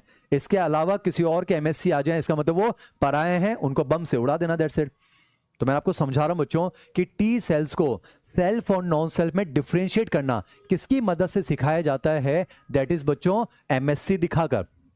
पर एमएससी का नुकसान भी है बेटा, इन्हीं एमएससी की वजह से ग्राफ्ट का रिजेक्शन भी तो होता है बेटा, समझिए। जैसे मान लेते हैं, पहली बात तो सिर्फ आइडेंटिकल ट्विन ऐसे हैं जिनका जेनेटिक कंपोजिशन 100% सेम होगा, तो उन्हीं के एमएससी एंटीजन 100% सेम होते हैं बच्चों। पर आइडेंटिकल ट्विन हर बार तो नहीं मिलते ना, इसलिए बेटा कोशिश की जाती है कि जिनसे ग्राफ्ट ले रहे हैं, एनसीईआरटी की लाइन पर आ रहा हूं बच्चों, जिनसे ग्राफ्ट ले रहे हैं कोशिश की जाती है कि मैक्सिमम एमएससी मैच हो जाए बेटा, समझिए। जैसे मैं इंसान हूं, आप इंसान हैं तो हम होमोसेपियन सेपियन, पर हमारे अंदर जीन्स ऑलमोस्ट सेम है बच्चों, जेनेटिक्स में पढ़ते हैं आप, जीन ऑलमोस्ट सेम है, पर थोड़े बहुत वेरिएशन तो होते हैं ना बच्चों। तो आपके और मेरे एमएससी एंटीजन काफी हद तक मैच होंगे, पर थोड़े बहुत डिफरेंस तो होंगे ना। तो सोचिए बेटा, अगर बिना मैचिंग के किसी अनरिलेटेड डोनर से ग्राफ ले लिया तो उस ग्राफ पर उसके एमएससी एंटीजन आएंगे, पर मेरे टी सेल्स को तो मेरे एमएससी पता है ना, तो उसके उन अनजान एमएससी को पहचान लेगा कि यार ये तो पराया है, और उस ग्राफ का क्या करेगा, रिजेक्शन। बहुत शानदार, नीट 26 का क्वेश्चन होना चाहिए बच्चों।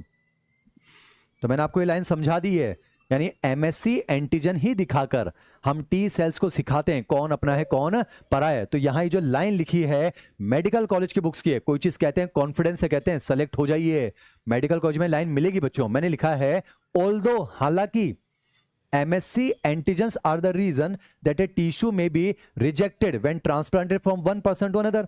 यानी हालांकि MSC ही जिम्मेदार है ग्राफ्ट के रिजेक्शन का, पर उसका एक फंक्शन क्या है, उनका नॉर्मल फंक्शन क्या है, is to help T cells, very important, is to help T cells recognise that an antigen is foreign not self, ऐसा कुछ, ये ध्यान रखना बच्चों। यानी MSC एंटीजन जो है वो टी सेल्स को अपने पराये में डिफरेंशिएट करने में, सिखाने में हेल्प करते हैं। और ध्यान रखना ये प्रॉपर्टी सिर्फ और सिर्फ बच्चों टी सेल्स के पास है, इसीलिए टी सेल्स बोले तो सीएमआई ग्राफ्ट का क्या कर सकता है, रिजेक्शन। बेहद इंपॉर्टेंट बच्चों।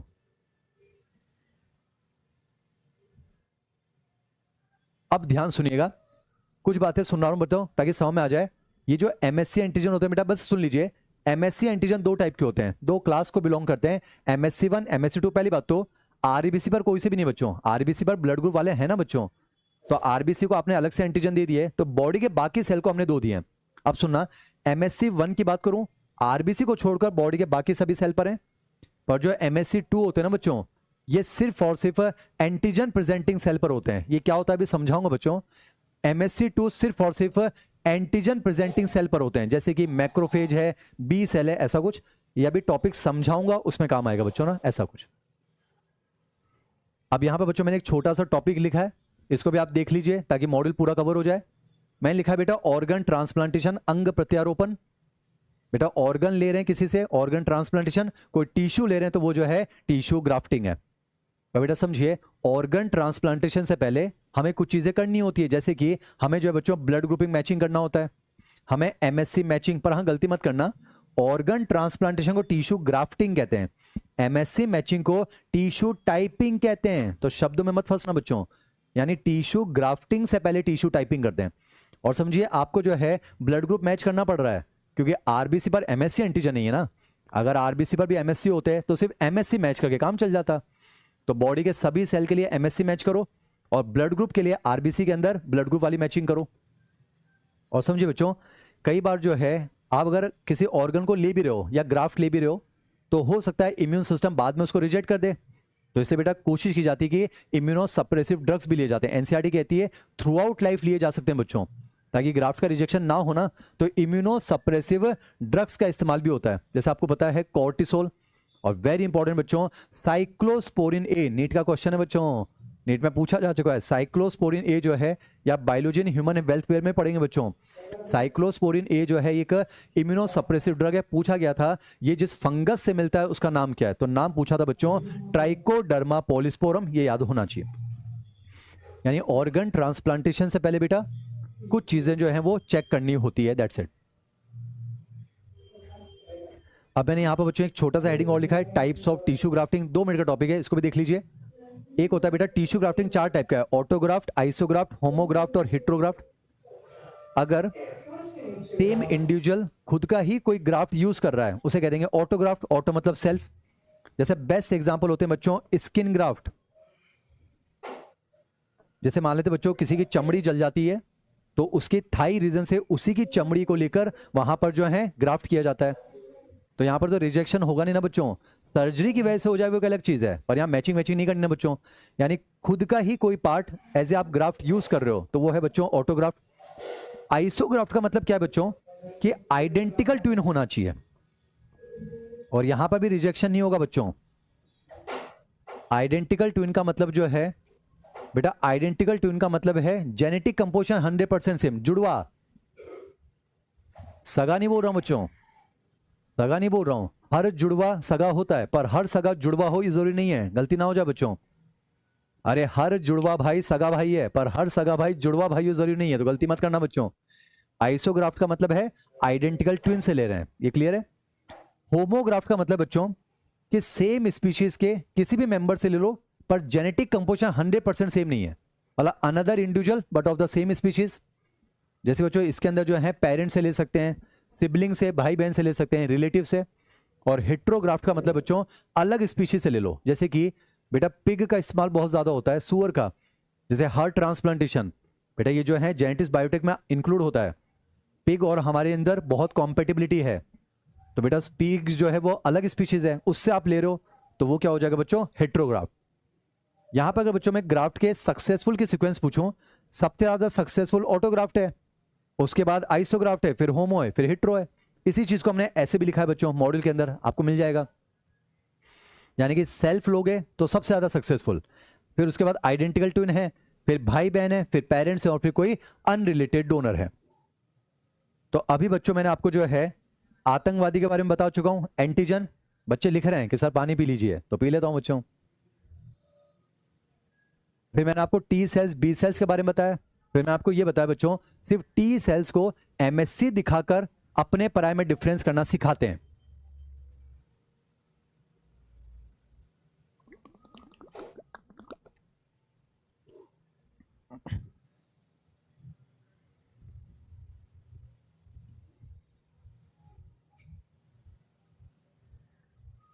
अब जो बच्चों ये पेज मैं आपको समझाने जा रहा हूं, आप कोशिश करना बच्चों, है ना।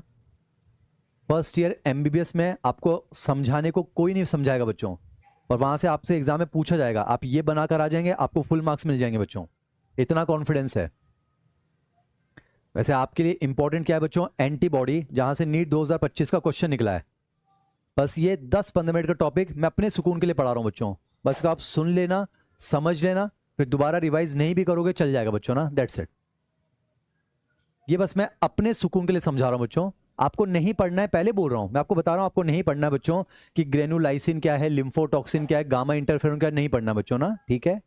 ये टॉपिक मैं अपने सुकून के लिए आपको समझा रहा हूं बच्चों, ताकि आपको समझ में आ जाए। हम इस सोच के साथ पढ़ाते हैं कि हमारा बच्चा सेलेक्ट होगा, मेडिकल कॉलेज में पहुंचेगा तो वहां भी तकलीफ नहीं आनी चाहिए, इसलिए बच्चों बस ये टॉपिक मैं आपको समझा रहा हूं, तो बस आप सुन लेना बच्चों ना, दैट्स इट। अब मैं आपको बच्चों मैं फिर कह रहा हूं, आप इस पेज को बस सुन लीजिए, समझ लीजिए, बाद में आप इसको रिवाइज नहीं करना बच्चों ना। आप तो इतना याद रखना कि CMI is responsible for graft rejection, आपका काम चल जाएगा, ठीक है बच्चों। तो इस पेज के लिए मैं आपको कह रहा हूं बस सुन लें, समझ लें, फिर आप इसको रिवाइज नहीं करना बच्चों ना, सुने। मैं इस पेज के माध्यम से आपको यह समझाऊंगा बच्चों कि हमारी सीएमआई और एएमआई काम कैसे करती है। अब सुनिएगा बच्चों ना, मान लेते हैं हमारी बॉडी में कोई एंटीजन एंटर हुआ, इसको सुनिएगा बच्चों ना, समझ में आ जाएगा तो आपको अच्छा लगेगा, नहीं समझ में आएगा कोई दिक्कत नहीं बच्चों ना, सुने। मान लेते हैं हमारी बॉडी में कोई एंटीजन घुसा, आपको होता है बहुत ही कम समय में उसकी मल्टीपल कॉपीज हो जाएगी बच्चों। यानी मान लेते हैं कोई एंटीजन घुसा, बैक्टीरिया, एक ही घंटे के अंदर वो मिलियंस हो जाएंगे। तो मैंने क्या लिखा बच्चों, multiple copies of N antigen. मान लेते हैं ये कोई पर्टिकुलर टाइप का बैक्टीरिया है, इसके बेटा यहां पर बहुत सारे जो है एंटीजन बन चुके हैं ना। अब सुनिएगा, इसमें से कुछ ऐसे होंगे जो सेल के अंदर छुप के बैठे हैं, देखो कुछ ऐसे आतंकवादी हैं जो सेल के अंदर घुस गए, घर में छुप गए, और कुछ ऐसे हैं बच्चों जो टिश्यू फ्लूइड में घूम रहे हैं। ये देखिए टिश्यू फ्लूइड में, यानी सेल के बाहर। बेटा हमारी बॉडी में कोई एंटीजन आएगा बहुत कम, बस ये 15 मिनट सुन लो बच्चों ना, हमारी बॉडी में कोई एंटीजन आएगा, बहुत ही कम समय में उसकी कॉपीज बन जाएगी। और जाहिर सी बात है बच्चों, आतंकवादी कुछ ऐसे होंगे जो सेल के अंदर घुस जाएंगे, कुछ ऐसे होंगे जो खुले मैदान में घूम रहे हैं। अब हमें तो दोनों को मारना है ना बच्चों, तो हमने काम बांटा है। मैं आपको बता चुका हूँ, CMI जो है अंदर घुसकर मारेगी, AMI जो है वो बाहर वालों को मारेगी। ये समझ में आ रहा है बच्चों? तो जो इंट्रा सेलुलर वाले हैं एलिमिनेटेड बाय CMI, और बेटा जो एक्स्ट्रा सेलुलर वाले हैं एलिमिनेटेड बाय AMI। ये तो कंफर्म हो गया बच्चों, ये मैं आपको समझा चुका हूं। सुनिए बच्चों,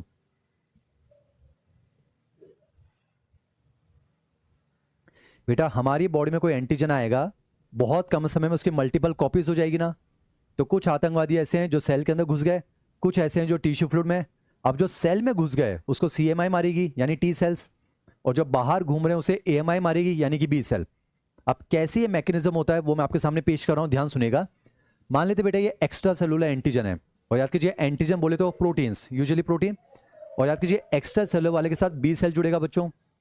इंट्रा सेलुलर को T सेल मारेंगे, एक्स्ट्रा सेलुलर को B सेल। रिवाइज करते रहिए ना। तो जो एक्स्ट्रा सेलुलर एंटीजन है देखो, उससे जुड़ेगा B सेल। और बेटा जो कुछ भी हो रहा है सेकेंडरी लिम्फोइड ऑर्गन सरहद पर हो रहा है ना, समझे। तो जो एक्स्ट्रा सेलुलर वाला है देखो, उससे B सेल जुड़ा, B सेल रिसेप्टर। और जैसे बेटा B सेल से एंटीजन जुड़ा, इस B सेल को मिल जाता है स्टिमुलेशन। बेटा जो B सेल है उसको मिल जाता है स्टिमुलेशन। B सेल को क्या मिल चुका है? स्टिमुलेशन। इसको मिला है बच्चों स्टिमुलेशन, यानी ये स्टिमुलेट हुआ है अभी। ध्यान सुनिए बच्चों, मैं आपको समझा रहा हूं। एक्स्ट्रा सेलुलर वाला जो है बच्चों, उसको जो है B सेल मारेगा ना। अब कैसे मारा वो समझ रहे हैं। जैसे ही B सेल से एंटीजन जुड़ा, उसको बेटा स्टिमुलेशन मिल गया। स्टिमुलेशन, यहां कोई ना कोई जुड़ा है। और याद कीजिए बच्चों, B सेल को नहीं पता कि ये सेल्फ है या फॉरेन है। कंफर्म बच्चों, ये सिर्फ T सेल को पता होता है ना। तो समझिए एक्स्ट्रा सेलुलर एंटीजन किससे जुड़ा? B सेल से। तो B सेल को स्टिमुलस तो मिल गया है, पता तो चल गया कोई हमसे जुड़ा है, पर उसको नहीं पता चलेगा ये अपना है या परा है। तो अभी वो एक्टिवेट नहीं होगा, वो बैठ कर इंतजार करेगा कि एक बार T सेल मुझे बता दें कि मैं जिससे जुड़ा हूं वो अपना है या परा है। और T सेल ने अगर बता दिया कि ये पराया है, तो फिर मैं उसके खिलाफ क्लोनल सिलेक्शन करूंगा और एंटीबॉडी बनाऊंगा। इतना समझ में आ रहा है बच्चों? यानी एक चीज समझिए, एक्स्ट्रा सेलुलर एंटीजन जो है वो B सेल से जुड़ेगा। B सेल को अभी सिर्फ स्टिमुलस मिला है। बेटा B सेल को नहीं पता होता है ना ये सेल्फ है या फॉरेन है, ये सिर्फ T सेल को पता है ना। तो B सेल स्टिमुलेट तो हो गया है, पर अभी एक्टिवेट नहीं होगा। वो इंतजार करेगा कि एक बार मुझे जो है T सेल बता दे। अब समझिए बेटा, T सेल में मेनली हम दो की बात करेंगे, T हेल्पर और T किलर। T किलर तो डायरेक्टली मारेंगे, तो इसकी हेल्प कौन करेगा? T helper. पर T हेल्पर को भी डिफरेंशिएट करना तो आता है, पर उसको पहले एक बार बताओ तो सही कि शरीर में आतंकवादी आ चुके हैं। बेटा T हेल्पर जो है बता सकता है कि अपना है या परा है, पर उसके सामने एक काम करो, बहुत सारे आतंकवादी में से किसी एक को पकड़ो और वो T हेल्पर को दिखाओ और पूछो कि T हेल्पर भैया जल्दी बताओ या अपना है या परा है। अगर वो बता देगा पराया है, एक्टिवेट अगर हो गया, तो पता चल जाएगा कि शरीर में आतंकवादी आ चुके हैं ना। तो आपको T हेल्पर को भी एक बार एंटीजन दिखाना तो पड़ेगा ना बच्चों। फिर T हेल्पर से पूछ लो अपना है या परा है, वो बता देगा। तो देखिए क्या होगा, मान लेते बेटा ये उसी एंटीजन की अनदर कॉपी है। और देखिए मान लेते हैं ये मैक्रोफेज है। बेटा मैक्रोफेज एक तरह का एंटीजन प्रेजेंटिंग सेल है। तो मान लेते हैं मैक्रोफेज ने उस एंटीजन को अंदर लिया, और बेटा ये क्या करेगा? उस एंटीजन की प्रोसेसिंग करेगा, एंटीजन को तोड़ेगा ना। समझिए मैक्रोफेज है बच्चों, तो इसने एंटीजन को देखो तोड़ दिया। इसे कहते हैं बेटा एंटीजन प्रोसेसिंग। एंटीजन प्रोसेसिंग इसका मतलब क्या है? लार्ज एंटीजन को, प्रोटीन को छोटे छोटे पेप्टाइड्स में तोड़ दिया। और मैं आपको बता चुका हूं, पूरा पैथोजन एंटीजन हो सकता है या उसका पार्ट भी तो हो सकता है। लिखा था बच्चों हमने, पूरा माइक्रोब या उसका कोई पार्ट भी तो हो सकता है। आप तो मान के चलिए ये आतंकवादी है या उसके शरीर के टुकड़े हैं, हमारे लिए तो आतंकवादी है। अब समझिए, याद कीजिए ये एंटीजन प्रेजेंटिंग सेल है, तो इसमें कौन सा बनेगा? MSC2। याद कीजिए MSC2 सिर्फ APC में होता है ना, जैसे मैक्रोफेज B सेल, तो इसमें बनेगा देखो MSC2। और वो जो एंटीजन का टुकड़ा है देखो MSC2 से जुड़ा, और ये MSC2 जो है उस एंटीजन को मेम्ब्रेन पर ले गया और किसको दिखा देगा? T helper. यानी T हेल्पर को एंटीजन क्या किया? प्रेजेंट कर दिया। इसे कहते हैं बच्चों एंटीजन प्रेजेंटेशन। ये टॉपिक सभी बच्चों के लिए नहीं है, समझने की कोशिश करो बच्चों, बस है ना, समझने की कोशिश करो। मैं आपसे रिक्वेस्ट कर रहा हूं, नहीं समझ में आ रहा है इग्नोर कर देना। कोशिश कर सकते हैं बच्चों, हम कर रहे हैं, मां तक पहुंचने की कोशिश कर रहे हैं। सुनिए बेटा, extra cellular antigen B cell से जुड़ेगा। B सेल अभी स्टिमुलेट हुआ है, एक्टिवेट कैसे हो जाएगा? उसको नहीं पता ना कि मैं अपने से जुड़ा हूं पराये से, तो वो इंतजार करेगा कि एक बार T हेल्पर कंफर्म कर दे। पर T हेल्पर को भी तो बताओ एक बार कि गुंडे आ चुके हैं। तो इसलिए मैक्रोफेज ने MSC2 की मदद से टी हेल्पर को क्या किया, देखो एंटीजन प्रेजेंट किया, और यहां पर देखो जो जोड़ा बन रहा है वो क्या है, MHC2 T cell receptor coupling. और याद करो ये टी हेल्पर है, इस पर CD4 होगा ना बेटा, इस कपलिंग में कौन हेल्प करता है, CD4, मैंने लिखा है असिस्टेड बाय CD4। अब देखिए आपने बेटा टी हेल्पर को MHC2 की मदद से एंटीजन दिखा दिया, बेटा टी हेल्पर को तो पता चल जाएगा ना ये अपना है या पराया है बच्चों, बेटा टी हेल्पर को तो पता चल जाएगा ना, उसको पता है बेटा टी सेल है ये, तो इसको पता है सेल्फ और नॉन सेल में डिफरेंशिएट करना, तो इसको तो पता चल जाएगा ये पराया है, और जैसे इसको पता चला ये पराया है ये हो जाएगा एक्टिवेट, इसमें हो जाएगा क्लोनल सिलेक्शन। बात करो क्लोनल सिलेक्शन तो क्या बनेगा, एक मेमोरी टी हेल्पर, बेटा एक मेमोरी वाला बन जाएगा और एक इफेक्टर, और ये इफेक्टर तुरंत रिलीज कर देगा साइटोकाइन इंटरल्यूकिन 2, ऐसा कुछ बेटा।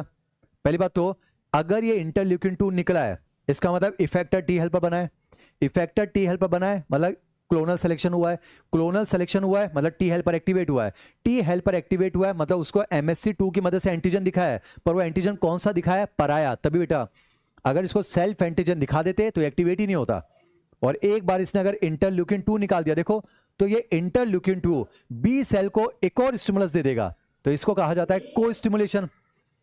और ये बेटा अगर बी सेल की तरफ से अगर उसको स्टिमुलस टी हेल्पर की तरफ से अगर उसको स्टिमुलस मिल गया तो अब बी सेल क्या हो जाएगा, एक्टिवेट हो जाएगा बच्चों, क्योंकि उसको कंफर्म हो गया ना बच्चों, उसको अब जो है बच्चों कंफर्म हो जाएगा, उसको कंफर्म हो गया कि अगर टी हेल्पर ने सिग्नल भेज दिया इसका मतलब हम जिससे जुड़े हैं वो आतंकवादी है, क्योंकि बी सेल को पता नहीं होता है, अब वो हो जाएगा बेटा एक्टिवेट। ये देखो तो बी सेल का अब क्या हो गया, एक्टिवेशन, और बी सेल का हो जाएगा क्लोनल सिलेक्शन, एक बनेगा मेमोरी वाला एक बनेगा इफेक्टर प्लाज्मा सेल, और याद करो प्लाज्मा सेल उस एंटीजन के खिलाफ क्या बनाना शुरू कर देगा, एंटीबॉडी, दैट्स इट।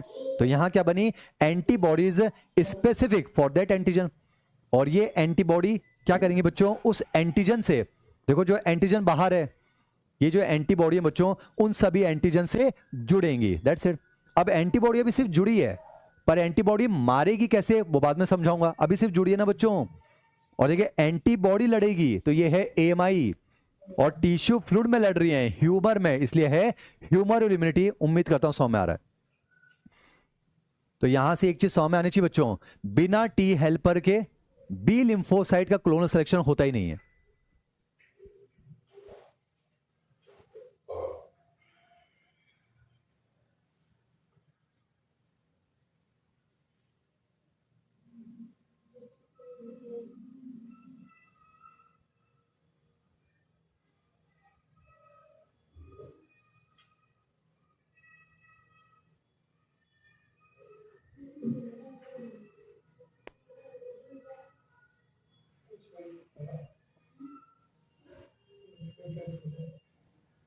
तो बच्चों यहां से आपको समझ में आ रहा है, यानी मैं आपको समझा रहा हूं बच्चों कि एक्स्ट्रा सेलुलर एंटीजन जो है, आवाज आ रही है एक बार चेक कर लीजिए, एक्स्ट्रा सेलुलर एंटीजन जो है वो बी सेल से जुड़ेगा बच्चों।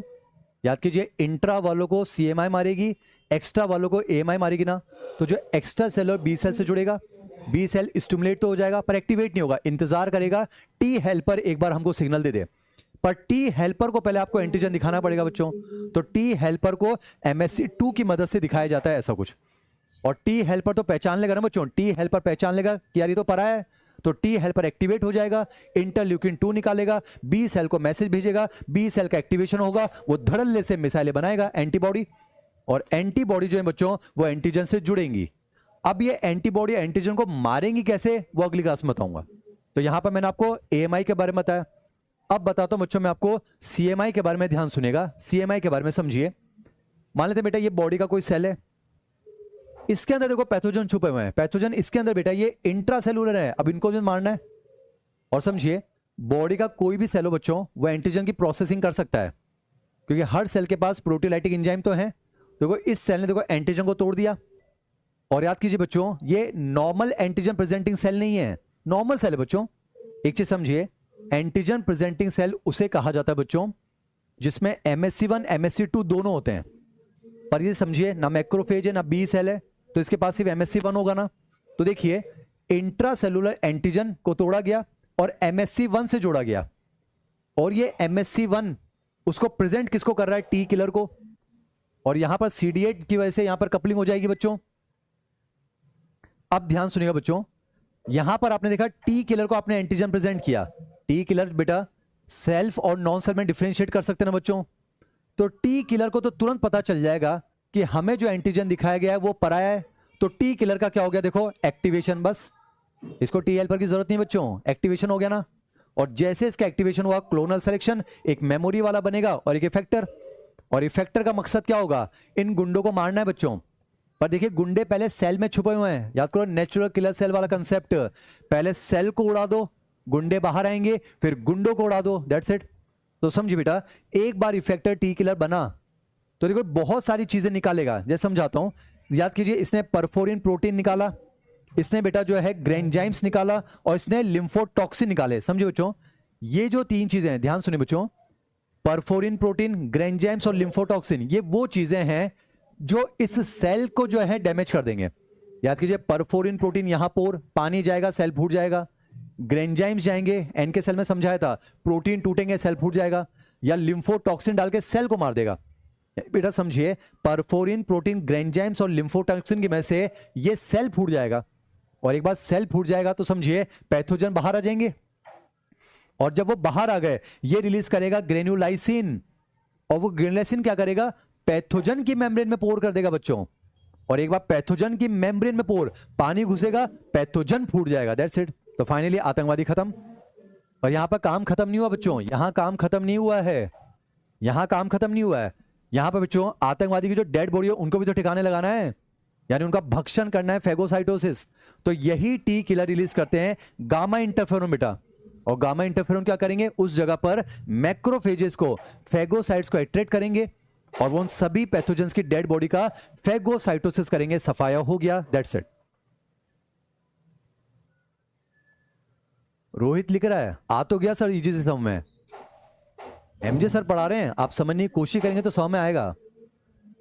बहुत इजीली मैंने आपको समझा दिया बच्चों।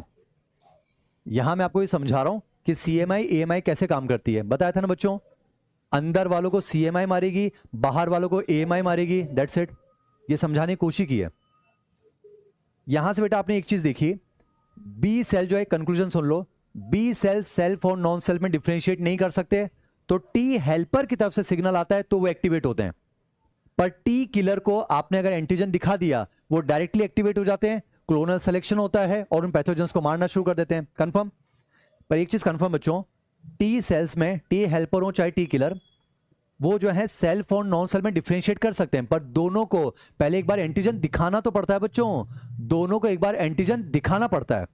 पर आप देखिए, टी हेल्पर को दिखाया जाता है MSC2 की मदद से, और टी किलर को दिखाया जाता है MSC1 की मदद से। ये कंक्लूजन है, मैंने यहां पर लिख दिया बच्चों, लिखा भी है मैंने यहां पर, कहीं ना कहीं लिखा है बच्चों। ये देखिए, T helper recognize MSC1 MSC2 bound antigen, जबकि T killer recognize MSC1 bound antigen, ऐसा कुछ। अगर इतना समझ में आ गया तो एक और बेहतरीन चीज समझा रहा हूं बच्चों, जो तन और मन से जुड़ गए उनको समझ में आ जाएगा, बाकी तो नींद उड़ जाएगी। बच्चे लिख रहे हैं OG lecture by OG teacher, thank you Aman. इस चीज को और सुन लीजिए बच्चों, एक और चीज सुन लीजिए। देखिए, अगर टी हेल्पर सिग्नल नहीं देगा, अगर 100 में आ जाए बच्चों, कोशिश कर रहा हूं, मेडिकल कॉलेज की लाइन, अगर टी हेल्पर सिग्नल नहीं देगा तो आप मुझे बताओ, चलो पहले आपसे पूछ रहा हूं, कमेंट सेक्शन में आप बताना, अगर टी हेल्पर सिग्नल नहीं देगा, पहले बात तो टी हेल्पर को MSC2 की मदद से एंटीजन दिखाया जाता है, मुझे बताओ था, अगर टी हेल्पर बी सेल को सिग्नल नहीं देगा, क्या बी सेल का एक्टिवेशन होगा क्या? जल्दी से लिख के बताओ, यस और नो लिखो।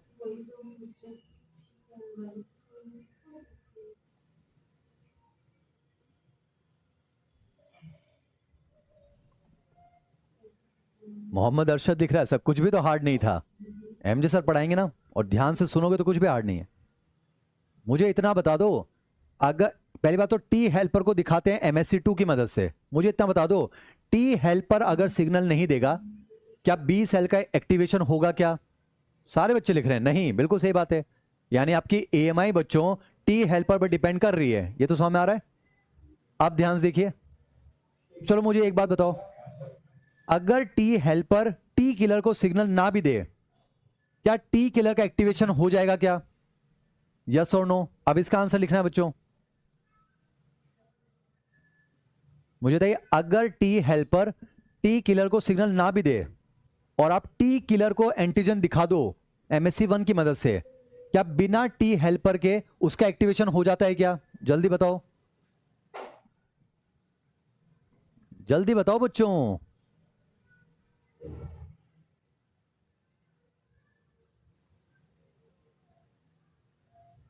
आपका जवाब यस में बदल गया बच्चों। आपने देखा ना, टी किलर को आपने एंटीजन दिखाया और वो एक्टिवेट हो जाता है। पर एक चीज समझिए बच्चों, कई बार क्या होता है, जल्दबाजी में गलतियां भी हो जाती है। जैसे बेटा आप DNA रेप्लिकेशन पढ़ते हो, कई बार जो है गलत अगर मान लेते हैं नाइट्रोजन बेस जुड़ गया तो, इसलिए बाद में बच्चों प्रूफ रीडिंग भी करनी होती है। आपने पढ़ा होगा जैसे कि DNA पॉलीमरेज 1, पॉलीमरेज 2, पॉलीमरेज 3, बेटा प्रूफ रीडिंग करनी होती ना। बेटा टी किलर जो है वो गुंडे को पहचान लेता है, एक्टिवेट हो जाता है। पर मान लेते हैं कई बार जल्दबाजी में अपने को पराया समझ लिया तो, जैसे बेटा एक तो होती है ओरिजिनल AK-47 और एक बेटा दशहरे मेले में मिलती है नकली AK-47। अब मान लेते बच्चों गलती से अगर इसने हिंदुस्तानी वाले को AK-47 देखा और पराया समझकर एक्टिवेट हो गया तो दिक्कत हो जाएगी ना।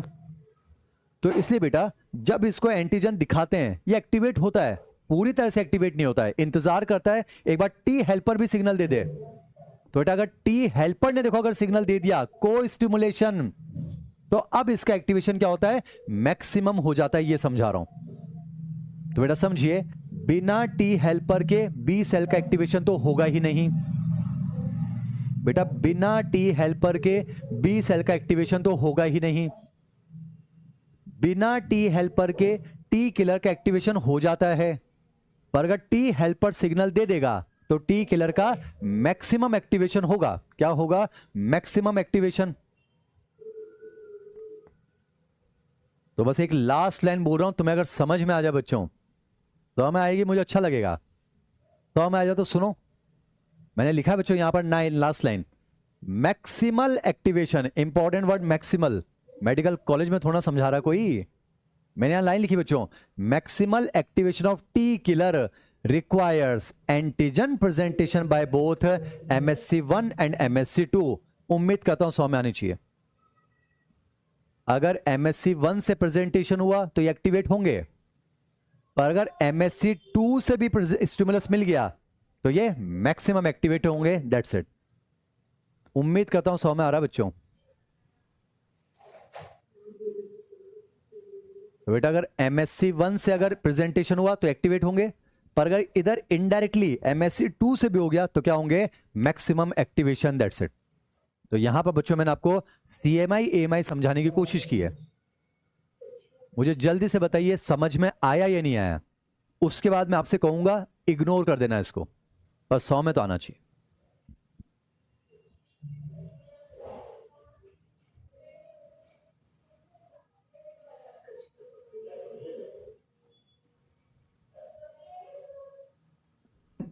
रोहित पूछ रहा है, एनसीईआरटी की लाइन है, T cells do not secrete antibody but help B cell in producing them.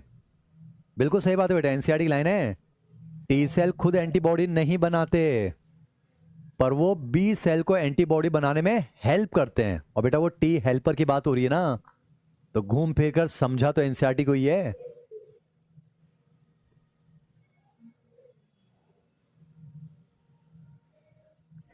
बेटा इस टॉपिक में आपने देखा कि टी सेल डायरेक्टली पैथोजन को मार रहे हैं। टी सेल मार रहे हैं ना बच्चों, वो तो 100 में आ गया। कैसे मार रहे हैं, परफोरिन, ग्रेंजाइम और लिम्फोटॉक्सिन की मदद से पहले इन्फेक्टेड सेल को मार रहे हैं, फिर ग्रेनुलाइसिन की मदद से पैथोजन को मार रहे हैं, और फिर मैक्रोफेज को बुलाकर उनकी डेड बॉडी को साफ कर रहे हैं।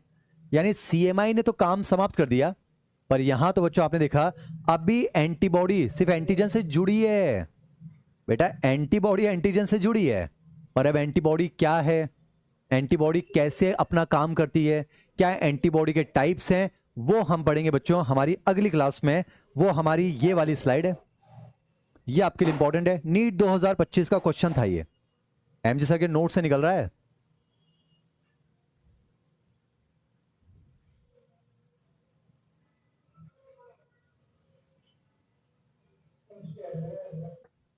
आज मैंने आपको बच्चों CMI AMI समझाया, टी किलर कैसे पैथोजन को खत्म कर रहे हैं वो तो हमने देख लिया ना बच्चों। ग्रेंजाइम्स, परफोरिन और लिम्फोटॉक्सिन की मदद से पहले सेल को मारते हैं, ग्रेनुलाइसिन की मदद से पैथोजन को मारते हैं, और गामा इंटरफेरोन की मदद से मैक्रोफेजेस को बुलाकर पैथोजन को खत्म कर देते हैं। तो उन्होंने तो पूरा खत्म कर दिया बच्चों, पर अभी आपने क्या देखा, एंटीबॉडी तो एंटीजन से जुड़ी है ना बच्चों। पर अब एंटीबॉडी क्या है, एंटीबॉडी का स्ट्रक्चर, एंटीबॉडी का क्या फंक्शन है और टाइप्स ऑफ एंटीबॉडी जो है वो हम डिस्कस करेंगे बच्चों अगली क्लास में। तो आपके लिए एंटीबॉडी वाला पोर्शन जो है वो ज्यादा इंपॉर्टेंट होगा बच्चों। फिर बता रहा हूं, कल दोपहर 1:30 बजे मैं आपके साथ जुड़ूंगा, तो शेड्यूल में अपडेट हो जाएगा। पर मैं आपको बता रहा हूं बच्चों, कल 1:30 बजे हमारी क्लास रहेगी। जल्दी से मुझे बता दीजिए क्लियर है, जल्दी से बता दीजिए क्लियर है बच्चों। अजित लिख रहा है प्रीमियम लेक्चर है, बिल्कुल सही बात है। मुझे बता दीजिए बच्चों क्लियर है क्या। कल हमारी क्लास है, मैं लिख देता हूं 15 अक्टूबर 1:30 बजे एमजे सर्स क्लास मिस नहीं करना। जो क्लास मिस हुई थी बच्चों वो क्लास मैं कवर करूंगा ना, नो एक्सक्यूजेस, वहां तक जाना है बच्चों। कल 15 तारीख है बच्चों, कल 1:30 बजे मेरी क्लास रहेगी, जुड़ना ना भूलें।